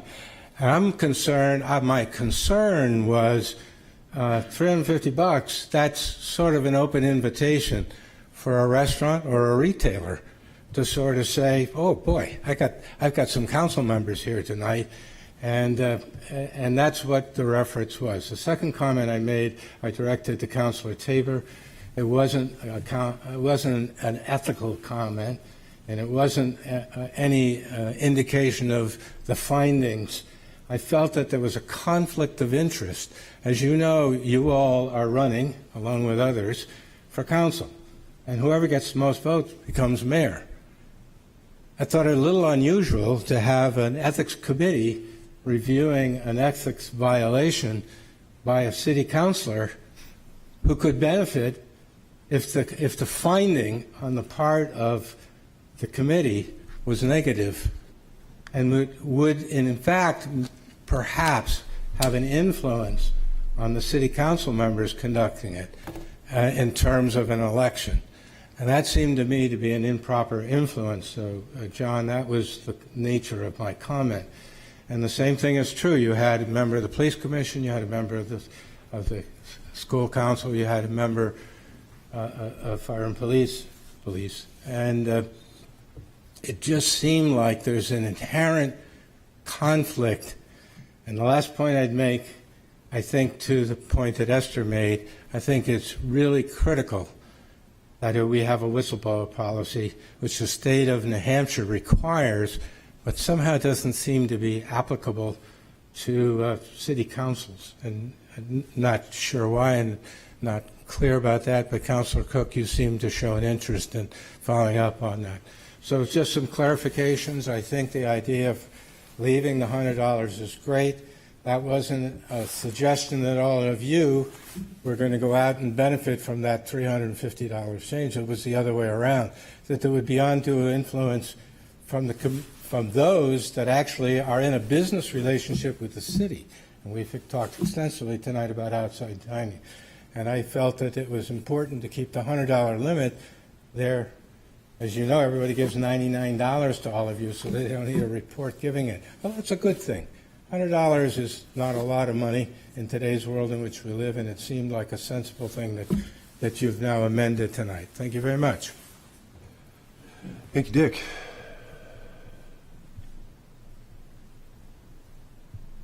What? Sorry. Any other public speakers? Zelita on Zoom.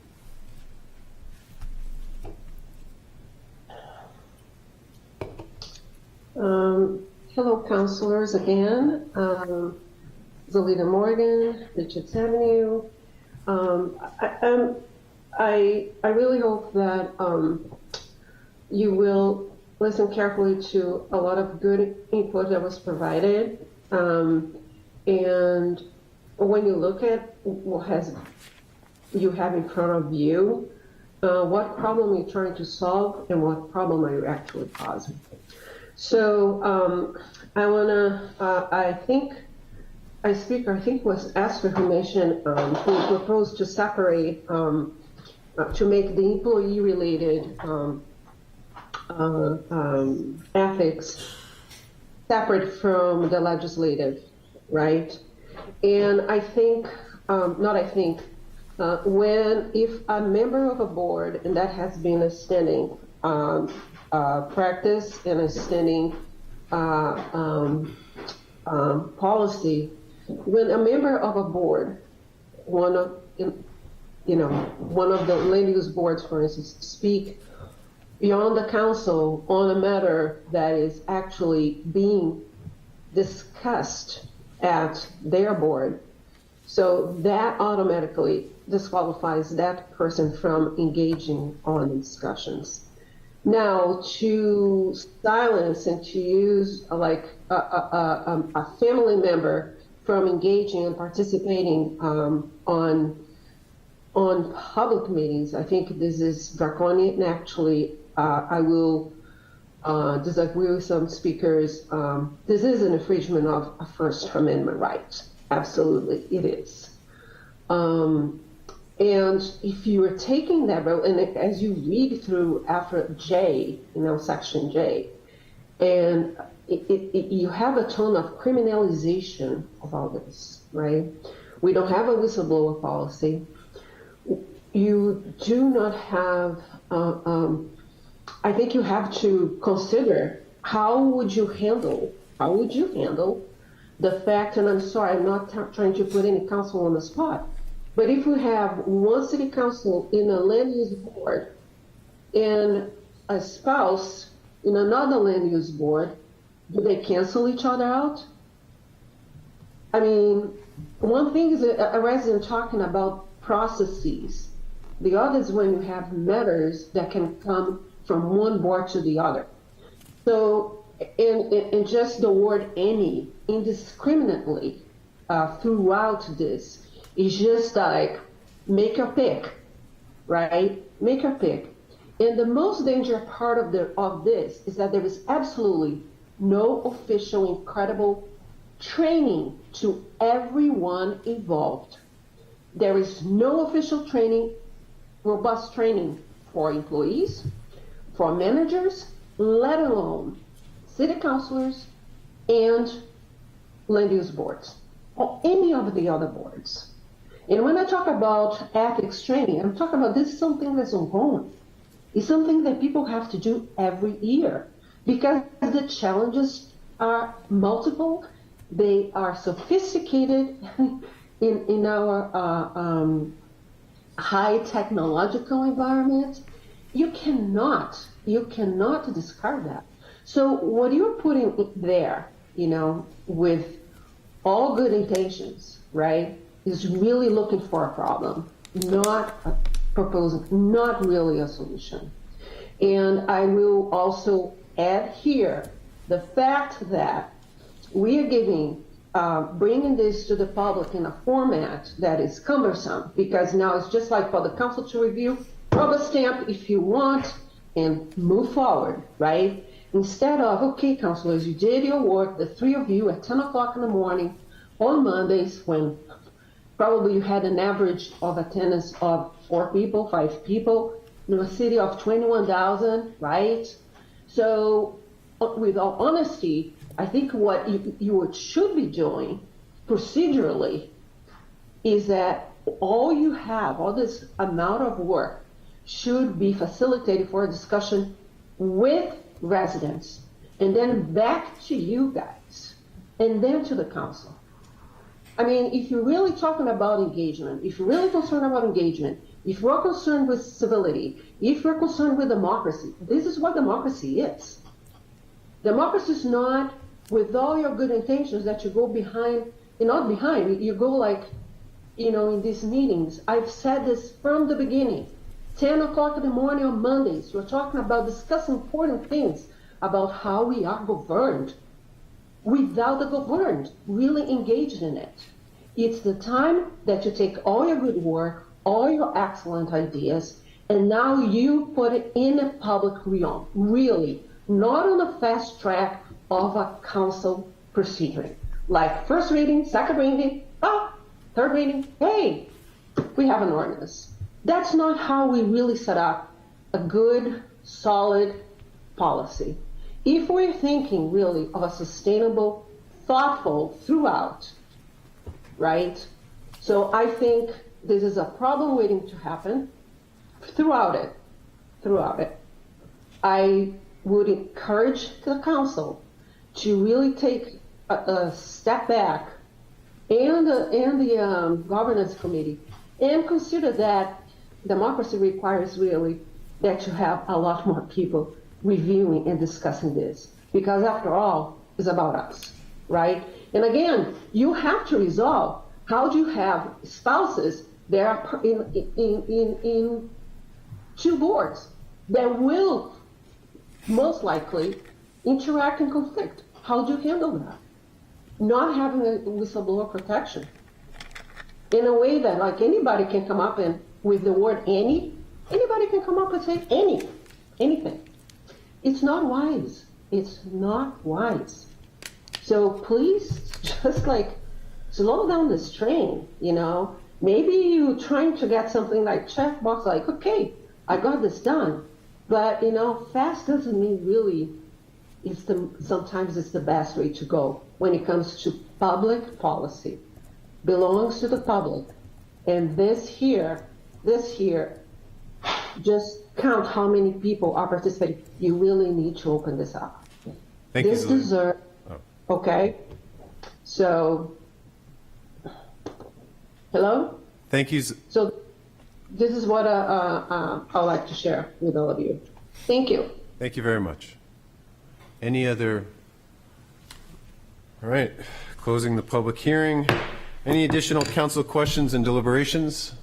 I would just like to clarify, this has been mentioned a couple of times with Councilor Moreau and her husband who serves, Mr. Ramu, who serves on the zoning board, zoning board of adjustment. I thought I mispronounced the name for a second, but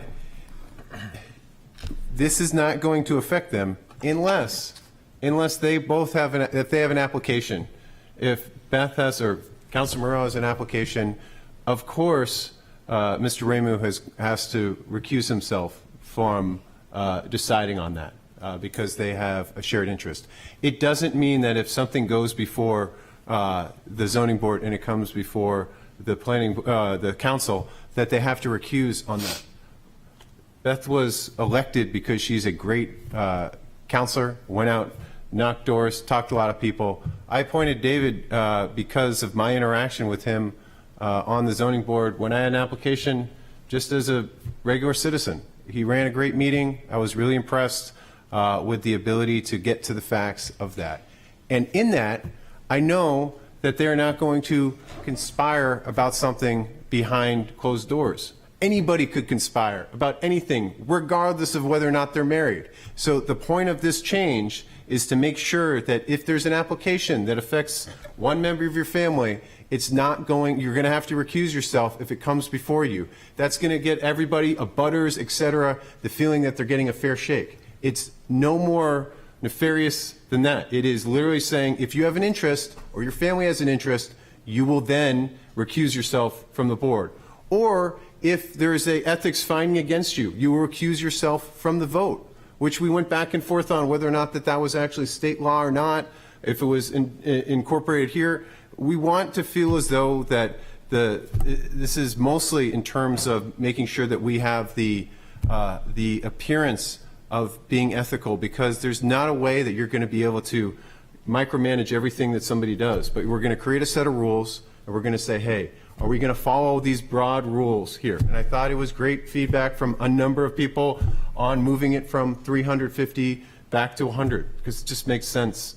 It wasn't complicated, and what we were trying to solve was probably best solved with taking two separate things or just a nation policy. So, I'll go back, and I should have passed the gavel, but sorry, Councilor Moreau. Just to add to that, and as I had confirmed with Attorney Sullivan at our last public hearing on this ordinance, what the Zoning Board of Adjustment hears in applications, even if it's the same project, are completely different applications than what is heard at the planning board level. And that is why there is no conflict between us hearing from possibly, the same property owners, but in two completely separate applications where one doesn't really have anything to do with the other. That's and what you and was your husband explained have to no me. interest in that We property. have no interest, right? If we had interest, or even a family member had interest, I mean, it's been the practice, I know of at least the boards I've been on, that you would always recuse. And so this is just making something that's been in practice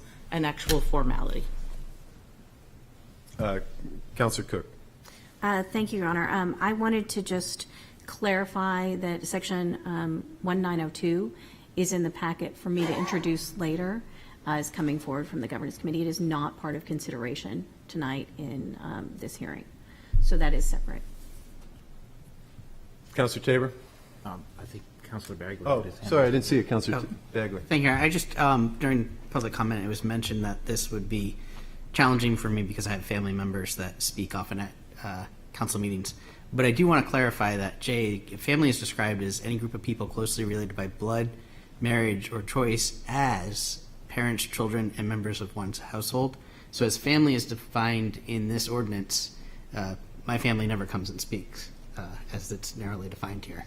So I don't think I have a personal conflict here, because my wife, my daughter, and my mom generally don't ever come to a council meeting. Councilor Tabor. Yeah, I just wanted to speak to the Governance Committee's reasoning behind members of the quasi-judicial boards not speaking to those boards.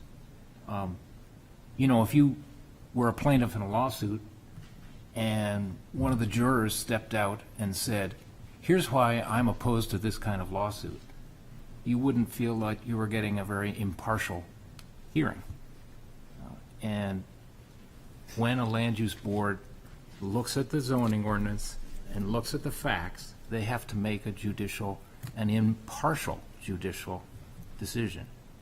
And we felt that, yes, there's a right of free speech, but there's also a right of an applicant to have the confidence that his case is heard impartially.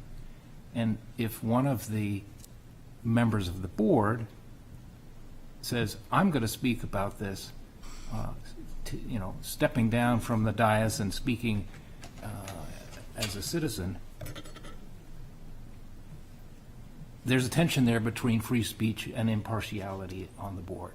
And we felt the ethical guideline should be that the members of the land use boards should be impartial and should view the facts and the zoning ordinances impartially. They bring their own prejudices, but we just felt that we should strive for that standard of impartiality. Councillor Cook. Thank you, Your Honor. I think it's also important to clarify here, because there has been some suggestion that these changes would bar a family member from coming and speaking in relation to an application if someone is sitting on the board who's related to the person speaking. It would not bar a family member from speaking. What it would do is it would require the person sitting on the board to recuse themselves from that discussion. So it's not saying you can't speak to an issue, that you're a direct abutter. Say an issue comes before the planning board or the zoning board or even the HDC, and you're a direct abutter to that property. First of all, you would be required to recuse. But say you weren't a direct abutter and you wanted to speak to that, we already ask our land use members to leave then and not participate in the meeting if they want to speak to an application that's before the board, because their presence in that meeting exerts undue influence on that board, because the board then knows how a member of the board feels about an issue and how it directly, personally impacts them. So we already make that request of them. What we're doing is we're saying, your family member can speak, but you need to recuse yourself because that exerts undue influence.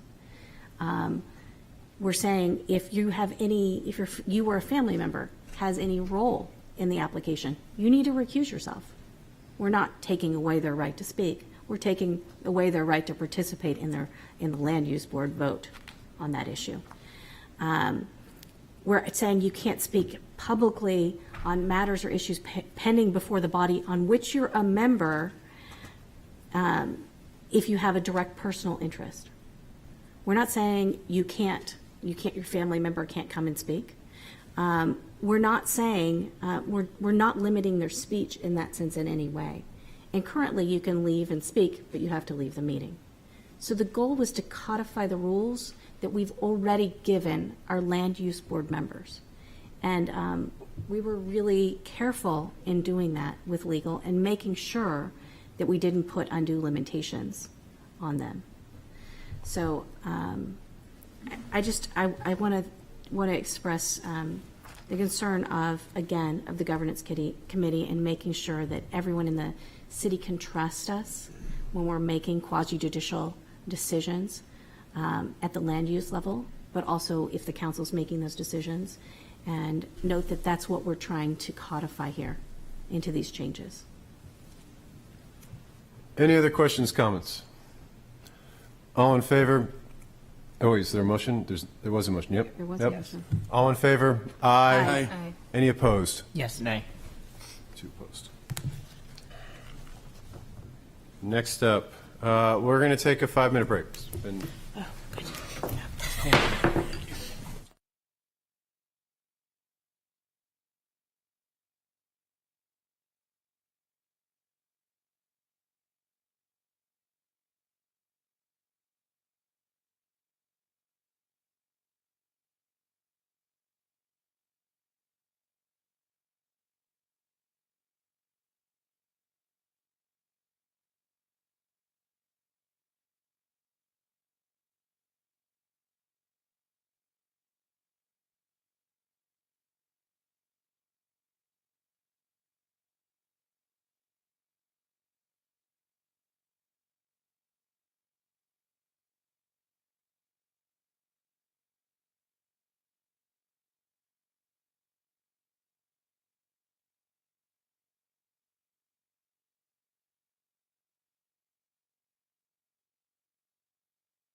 Conard. Thank you, Mayor. First up would be the request for a street naming. This is relative to the recently approved private development with 8 residences comprised of 2 duplex structures and 4 single-family homes at the space currently occupied by 212, 214, and 216 Woodbury Avenue. This will be a private development with a private street, and the owners are requesting approval to name the private street Grapevine Run. The Department of Public Works has reviewed the request with the state, and they have no objection to the name, and additionally, there are no duplicate names in the zip code. We'd wait a motion to move to authorize the use of Grapevine Run as a private street name for the development at 212, 214, 216 Woodbury Ave. So moved. Second. Just to clarify, when they're public streets, they go through a naming process in the city. This is a private street, and the only thing that we check for is if it is allowed by the state, and it is. All in favor? Aye. Aye. Any opposed? Next up is a unique request looking for authorization to facilitate the installation of a private dock. We have property owners at 10 Crescent Way in Atlantic Heights, and this land, per the memo from Attorney Sullivan, is abuts the Piscataqua River up in the corner of Atlantic Heights, as well as land owned by the city of Portsmouth. This is just to the west of Hislop Field. And when owners are looking to do such an activity, they need to get approval from the Department of Environmental Services through the state. And as such, given that they have to traverse city land, they need additional approvals from the city due to this easement across their parcel that has existed pre their ownership of the parcel. So we are looking to support their desire to build a dock by allowing to negotiate and execute any agreements necessary per New Hampshire DES and their environmental consultant. We'd wait a motion to authorize the city manager to negotiate and execute any agreements or approvals which are necessary for Roger and Elizabeth Trudeau, 10 Crescent Way, to construct a proposed 10 by 10 deck, 40-foot seasonal gangway, and 10 by 20 seasonal float as presented. So moved. Second. And any questions? Councilor Moreau. I just want to ensure, and I believe I remember it was stated, that this doesn't inhibit any of the city's rights if they're currently being used or anticipated to be used in the future. That's correct. Same question. And then this is just to facilitate their effort to maintain or build the deck that has to, or dock that they need to encumber our right-of-way access to be able to perform those activities. Okay. All in favor? Aye. Any opposed? Number 3 relates to a request from Lucky 13 Properties, the owner of 147 Congress Street. As you've seen throughout the summer, they're busy constructing a 700-square-foot addition to the building that bumps out on the corner of Congress and Maplewood. And they were granted a license to encumber the 2 sidewalks back on June 5th of this year. The good news is the sidewalk along Congress Street is no longer encumbered. The sidewalk encumbrance along Maplewood Avenue is set to expire on October 12th of this year, but due to the unprecedented amount of rainfall, the project is behind and therefore will not be completed on schedule. So in an effort to complete the job as quickly as they can, the owner is asking the council to grant a 21-day extension, which would carry them through November 22nd of this year to encumber the sidewalk along Maplewood Avenue to complete the project. The amount totals $2,908.95. And representing the owner is Louis Hamill, superintendent with the Auger Building Company. Should you have any questions? First, I'd wait a motion to authorize the city manager to execute and accept an extension of the temporary construction license to encumber the sidewalks along Maplewood Avenue that abut 147 Congress Street as requested. So moved. Second. And then I saw Councilor Lombardi first. Yeah, I thought it was 42 days, the encumbrance, additional. Yeah, it is 42. I think you said 21. Nope, I said 41 to be honest, but I could sit here with my phone and just check. If you like. Louis, do you happen to know if it's 41 or 42? Okay, sorry. It's actually 41. Right. November 20th, the day before Thanksgiving. 41. Councillor Bagley. Thank you, Your Honor. And I'm assuming that there's not a way to do this, but it's a pretty heavily foot trafficked area. And sometimes when we have city encumbrances on the sidewalk, there's a pass-through, typically for scaffolding. Is there anything you can do that might permit pedestrian traffic sooner rather than later? Well, the building itself abuts the sidewalk itself, and we're working on the siding and the windows, and the only place that we can work is where the sidewalk is. If we were working above, we could, create a pass-through which people could walk underneath, but we actually occupy the sidewalk at this time. Okay, thank you. Sure. Any other questions? Councillor Cook. Thank you, Your Honor. I actually don't have a question. I have a comment.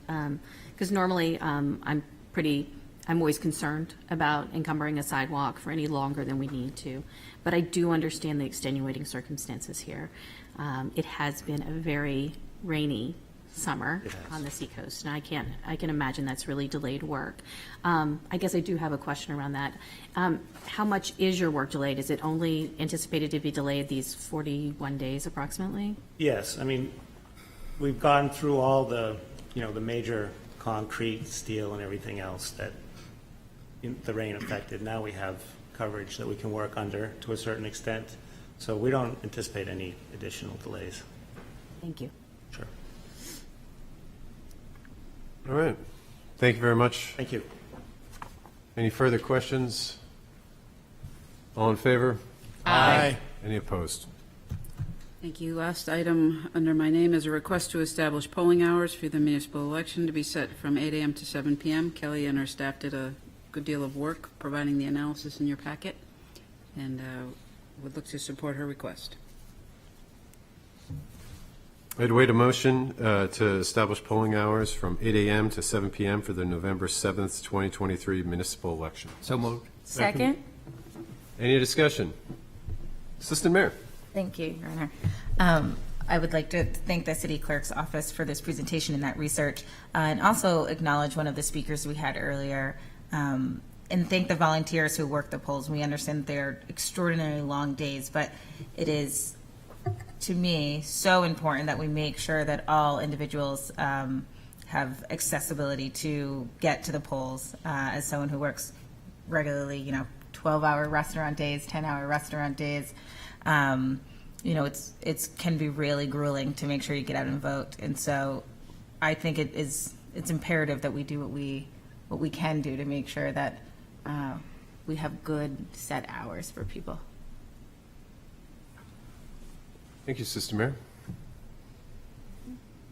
Councillor Bagley? Yeah, thank you, Your Honor. I don't know if I was the one to kind of cause this kerfuffle, but I did have some residents reach out to me and ask for extended voting hours, and I did forward along the request. But I think the case is made here. It's very challenging to get volunteers for voting times. It's a pretty long day of voting. We had Ms. Hamlet, or Representative Hamlet here speaking to it as well. So I would encourage those residents that don't foresee being able to make it during the polling hours that they can get an absentee ballot. I know voting in person is important to a lot of us, especially if you have, young kids that you can bring to kind of experience that civic engagement. So I would love for us to have longer hours, but logistically, it's just too big an ask. Councillor Cook, then Councillor Boyle. Thank you, Your Honor. I do understand the concern around making sure that everyone has the opportunity. And I know that a lot of individuals would like that polling hour to start at 7 a.m. because it means they can go vote before they go to work. And as it is, that 8 to 7 time frame makes that a little bit challenging, and they have to vote either after work, or those who work in the restaurant industry have to go midday, so to make sure that they can work in the evening.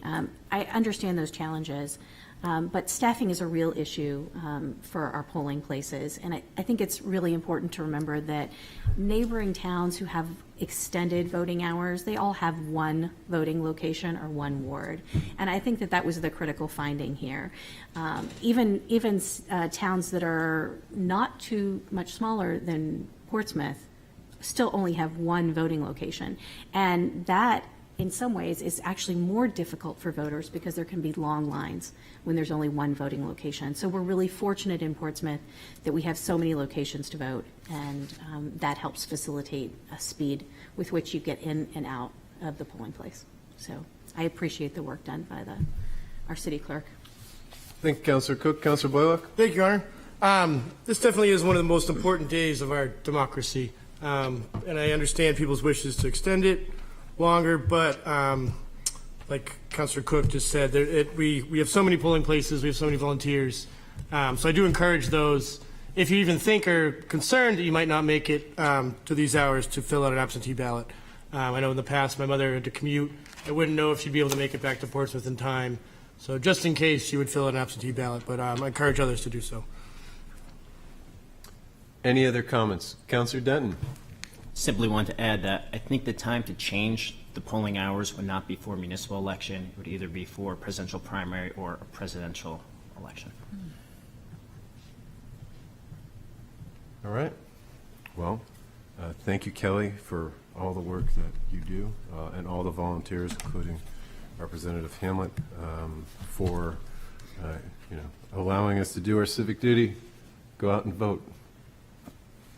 All in favor? Aye. Any opposed? Seeing none. All right, we're on to the consent agenda. I wait a motion to adopt the consent agenda. So moved. Second? All in favor? Aye. Any opposed?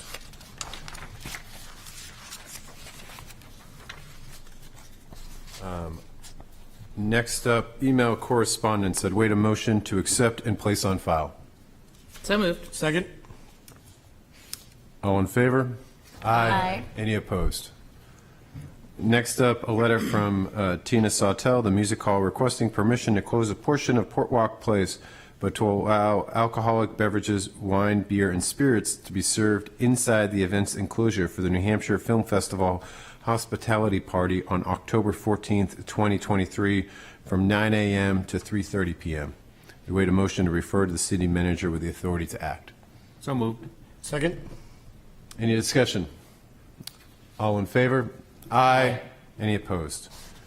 Then a letter from Raya and Chris Zarimba and petition from 9 Homes requesting that a small portion of Islington Street have the sidewalk repaired and maintained with the safety of pedestrians on a busy street taken into consideration, or to rip up the old sidewalk to curb, regrade, and loam and lay seed down to redirect pedestrians to the side of the street with appropriate sidewalk. Councilor Lombardi. Yeah, I just wonder what the schedule is in Public Works for that, if that's on the schedule at all. So, as I understand it, it's not on the schedule.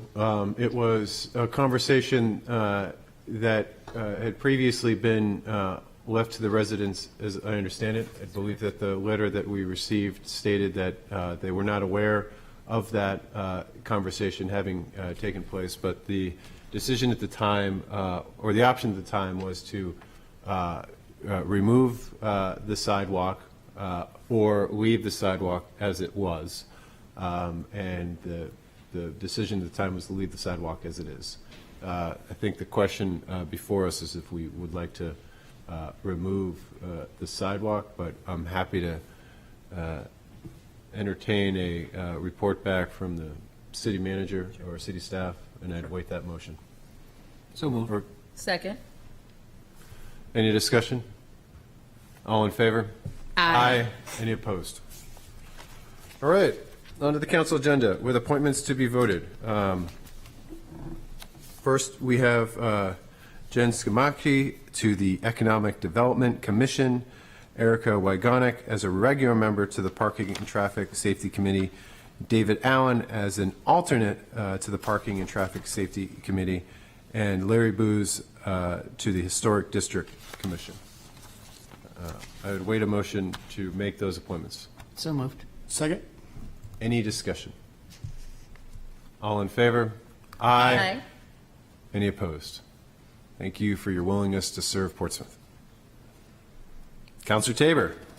Thanks, Your Honor. I wanted to make a chart of the past approved budgets, and I did so because there were some letters in the paper about the highest budget ever passed and the lowest budget ever passed, and I said, what are the actual numbers? And so I wanted to have this submitted in the packet as to be on record. It's data. It's just data. I did discover in the process of making this chart, and I made the chart myself and had Judy Belanger review it, that a budget in municipal finance is not just the big budget we approve in June that goes into the big book. Legally, in municipal finance, a budget is not only the approved document in June, but all the extra appropriations, which I hadn't known. So when Judy Belanger and the city manager talk about a budget, they are talking about everything that council approved as an appropriation to spend. And the council approves a budget, and that's the policy statement of we intend to spend that. Now, I did not go back and look at the actual spending. My focus was on the budgets approved over the past 10 years, because that's the policy decision the council makes. And I think it's all there. It's been double checked for accuracy. It's also, if you want to comb through the West City website, you can put this, anyone could put this chart together. And I think there's a couple things that fall out. Some of this information is favorable, some of it's unfavorable to various councils. It's all just data. And that was my effort. My point was to just get the record straight. You know, I think you can see that COVID was a very low budget, but remember, there was a huge drop in parking revenue. We'd basically closed our recreation department. We had various other city services that were closed, and we deferred capital spending. And the following year, the budget rose, but there were also quite a few of supplemental appropriations for McIntyre, $2.2 million for the skate park. And again, those were appropriations that the council voted, saying as a policy statement, we intend for the city staff and administration to spend this. After COVID, the rate of increases were not as high as FY22. They leveled out at about 4.3% and 4.4% on average. And those were against a backdrop of a great deal of inflation, 5 to 8% inflation. So, you know, I think that the takeaways as I saw it are historically, over 5 councils, the spending increases have run 3% to 4.5%, in that range. And it's a pretty consistent pattern. COVID clearly called for a tight budget because there was simply less revenue and simply fewer services. But spending rebounded after that. And, you know, I think it's always a challenge to all councils to keep the lid on the rate of increase. And, you know, that's a healthy debate to have. That's a great debate to have at any time, election year or not. This is accurate and checked by finance and can be checked by any citizen going to the budget materials on the web. It's accurate as to what each council intended to spend and authorized the city to spend. So that's why it's in the packet. Councillor Tabor, any questions, Councillor Tabor?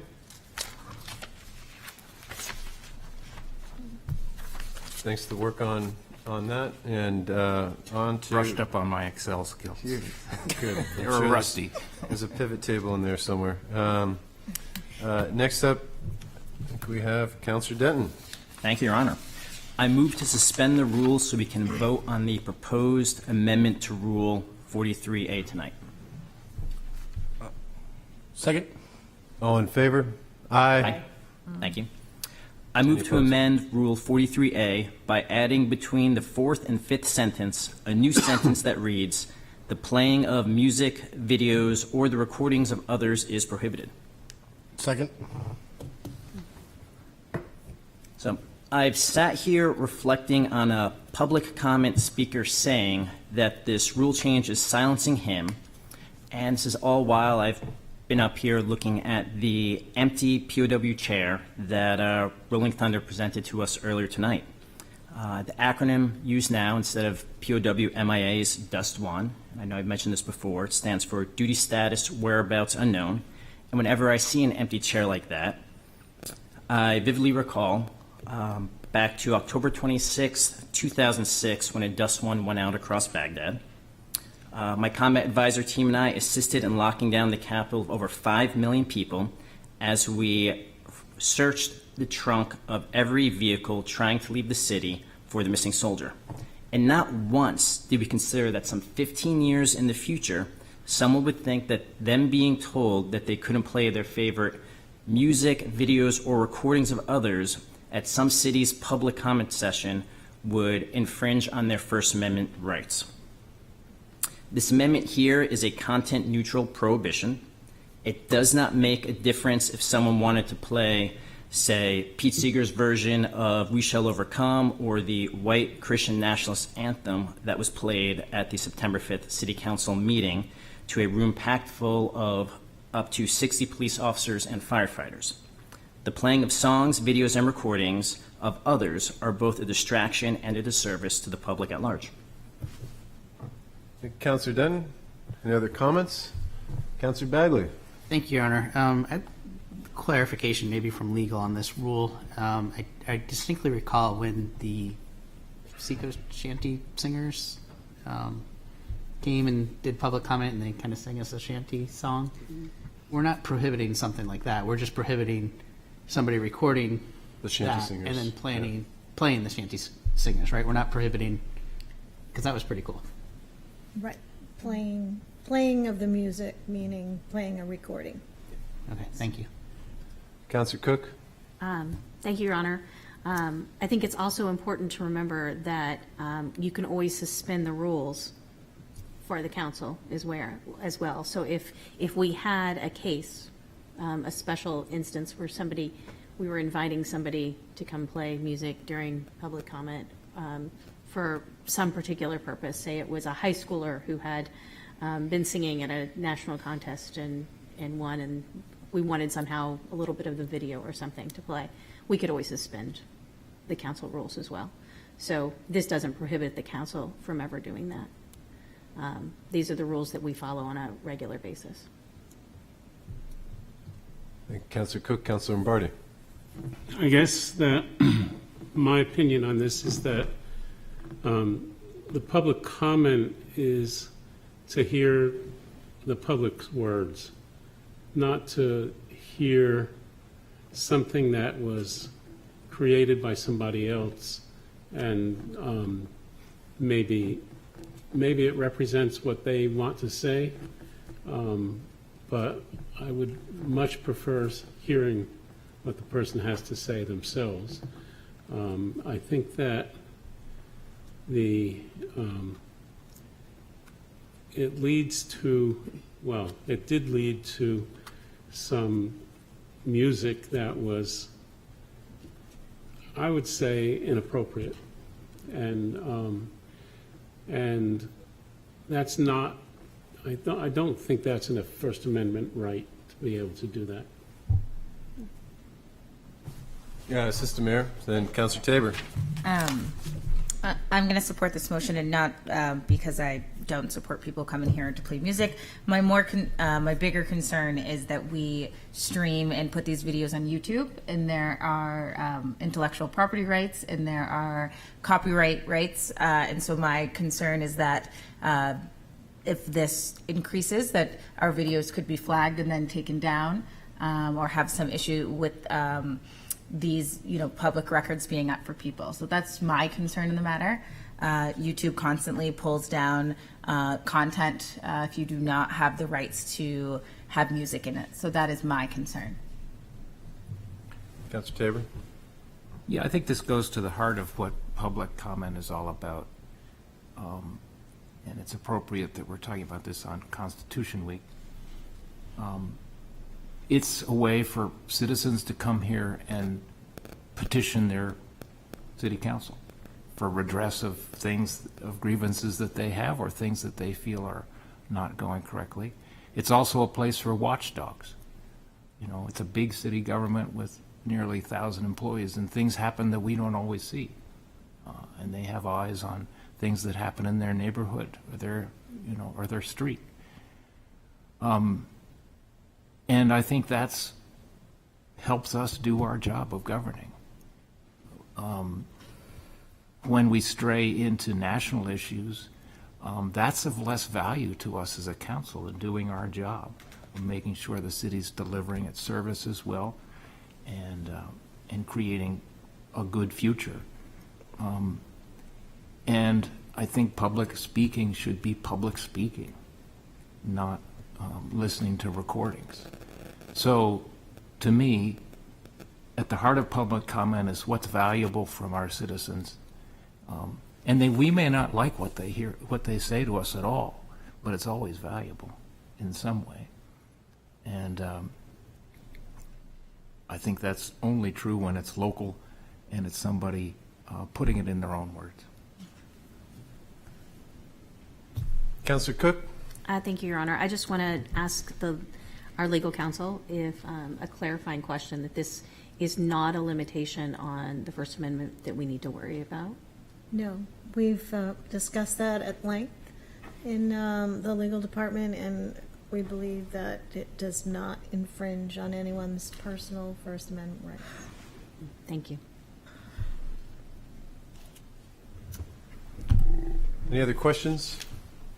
Comments? Councilor Blaylock? Thank you, Your Honor. Not all towns allow public comment. I'm glad that we do have public comment here.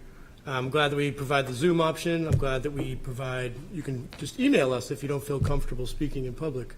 But I think those are good ways to get your opinion across, get your words across. Not using intellectual property, I agree, is not a good way. So I'll support this motion. All right. Well, this is a tough one. I've given fair leash to anybody that wants to speak. I feel like the biggest, most important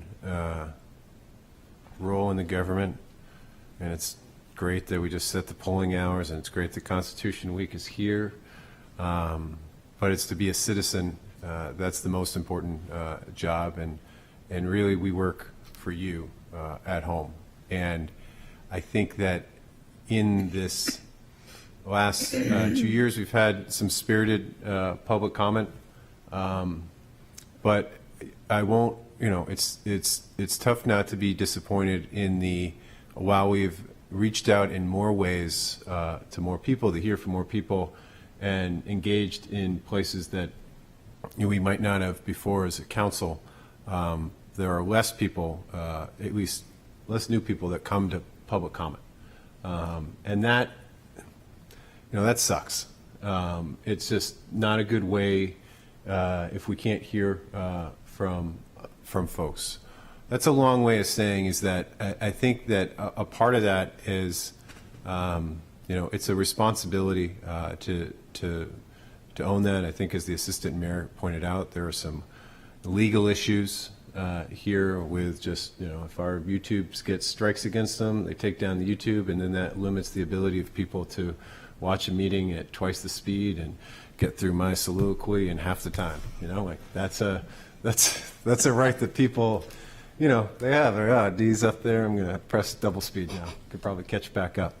But it's a, that's a real threat. And, by playing music, regardless of the content, it's something that, puts us at risk of having our content taken down because we might not have the license to the most recent or whatever that Canadian guy who was talking about the American flag was singing about.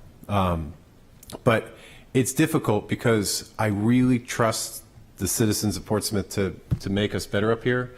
And so anytime we have to make a rule to limit any way that they want to try to educate, it's a really tough thing. But I think for many reasons, this is the right amendment to make, and I will be supporting this as I believe that it will make for a better public comment and ensure that we will have more people be able to see that public comment because it will not run the risk of being taken down by YouTube. All in favor? Aye. All opposed? Councilor Moreau. Thank you. I had read recently that someone had made a blanketed comment that nothing had happened on the sound wall, so I, as the vice chair of the Rockingham Planning Commission, reached out to our assistant director who works hand in hand with the New Hampshire DOT, and what he has let me know is that on September 7th, Councilor Stevens at a public hearing did state that all of the engineering is complete for the sound wall, so that is very good news. Construction funds are still programmed for fiscal year 24, which actually starts on October 1, and there is every hope that construction will actually start early next spring. So it is progressing along, and hopefully will be done by 2025. Thank you, Councilor Moreau. I think I did see that there was, in the new master plan, there was additional monies that were For fiscal year 25. For fiscal year 25, Yep. in addition to what has already been approved and signed into law for 24. Yep. Great.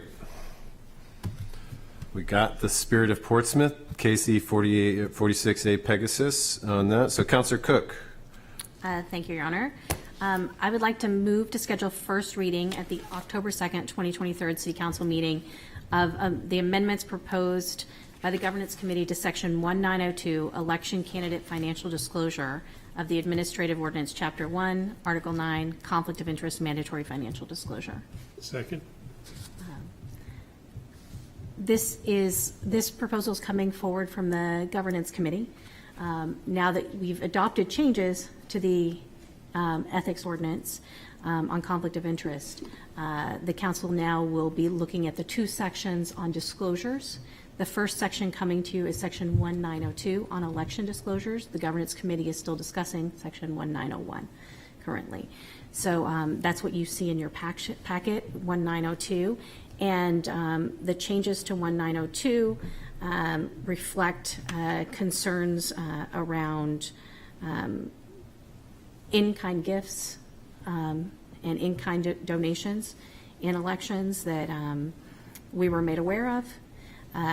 Also, additional penalties for really political action committees because those individuals who are not elected to the council, if they violate our ordinance on disclosures, there's really no additional penalty. So laying out where the penalties lie for like a political action committee, and also increasing the transparency of public records around disclosures. So that's what you'll see coming forward at first reading. Thank you, Councilor Cook.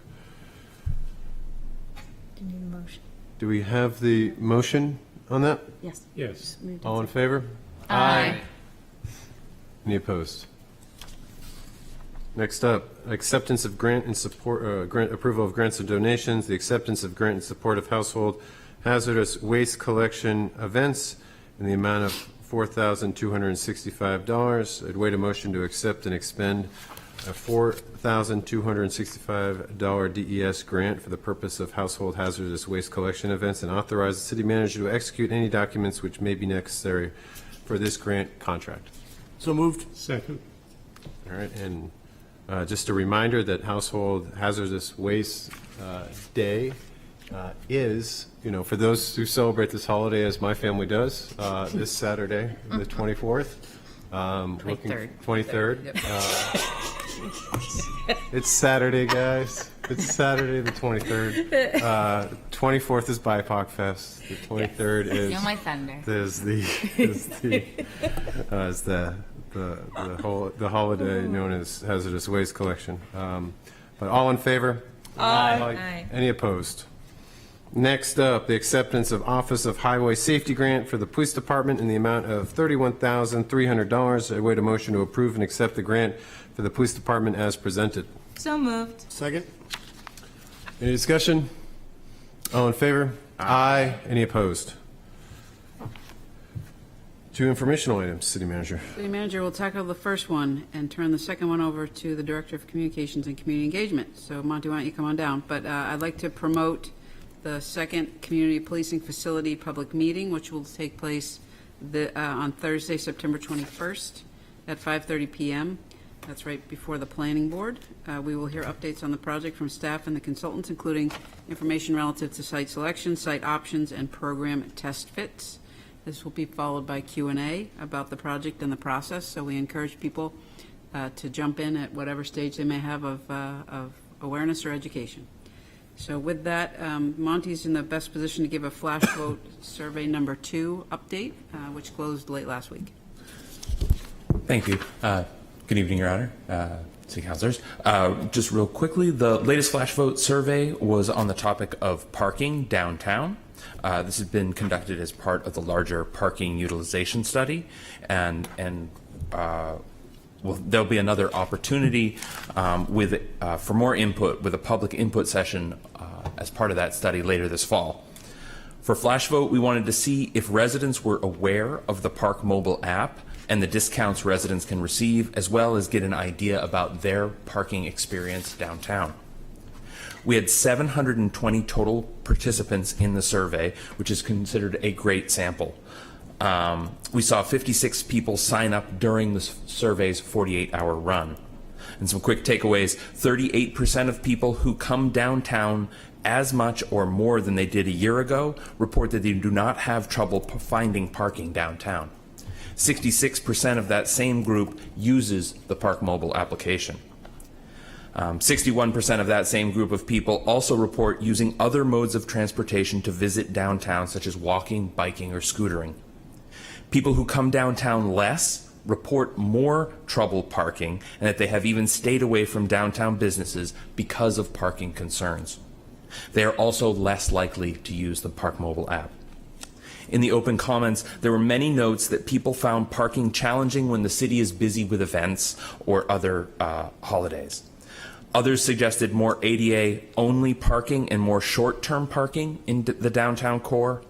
There was a wide variety of opinions about the impact of outdoor dining and the desire for bike and pedestrian-only areas, much like we had seen in the first Flash Vote survey. The full results are published on the Flash Vote site, which can be accessed through the Flash Vote page on the city's website. These results have also been shared with the Parking Utilization Study Group. And next up, in October, there will be a Climate Action Plan focused survey. Thanks, Monty. That's all. Thanks, Monty. Do we have, are you jumping on to miscellaneous, or is you had a question? I just can't help myself. I have to talk about parking. All right, so there's a I just wanted to thank comment Monty. on parking. I thought it was a great survey, and I hope it highlighted for people that didn't know that residents do get that Park Mobile discount. And I always want to tout that we also have for downtown employees coupons that they can buy $3 for 10 hours of parking at Foundry Garage. So anything we can do to get the word out, things like this survey, I think helps alleviate the parking problem, because the more people in Foundry, the more open spaces on the streets.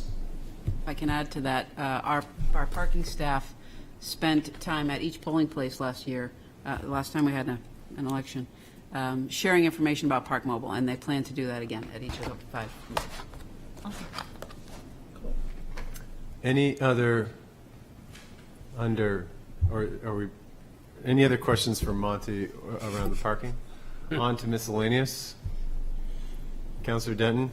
Thank you, Your Honor. Monty did mention in October there's going to be a push involving the Climate Action Plan. I just want to put a quick plug in for an event that I was helping coordinate.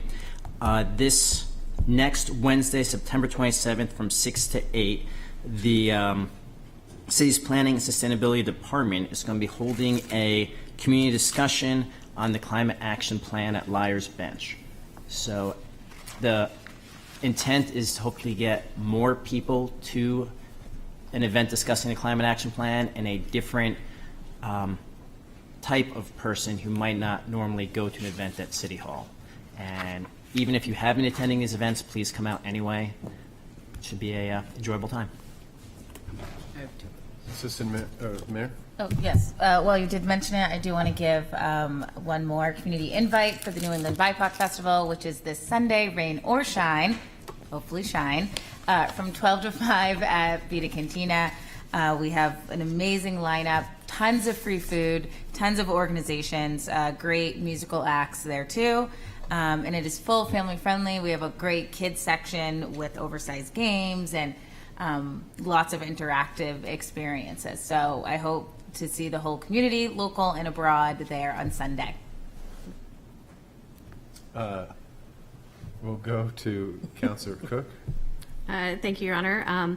When you're not at BIPOC Fest this weekend, I hope that you are at the Ferry House tours. How lucky are we? At Strawberry Bank. So 10 to 3 Saturday and Sunday. It should be an exciting event for all the families and children in town and anyone who wants to dress up and see great ferry houses. Councilor Blaylock.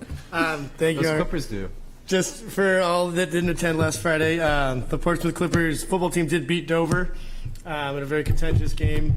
So they remain 3-0. We also had a hunger drive. We were able to get a lot of canned goods, diapers, stuff that was needed. I think we filled up a whole truck. So it was a very successful night. But yeah, go Clippers. Awesome. Okay. City Manager. Two quick ones. First, Friday was the deadline for submissions of citizen requests as part of the CIP process. We had 94 submissions that seemed to fall into 46 unique projects. And there were 73 different residents submitting projects, with 7 residents submitting multiple projects. So more to come on that. But that's almost a doubling, I believe, over last year. And at the next council meeting on October 2nd, I will be at an ICMA conference, and Deputy City Manager Suzanne Woodland will be filling in for me at that meeting. Thank you. All right. Any other miscellaneous or otherwise missed? All right. Your Honor, I'd like to make a point that I did threaten that we would be out of here by 10:30 Yeah, this we evening. made it. We made it 10 o'clock. Here, All 10 right. p.m. The power of the mind. I'd wait a motion to adjourn. So moved. Second. All in favor? Aye. Good night, Portsmouth.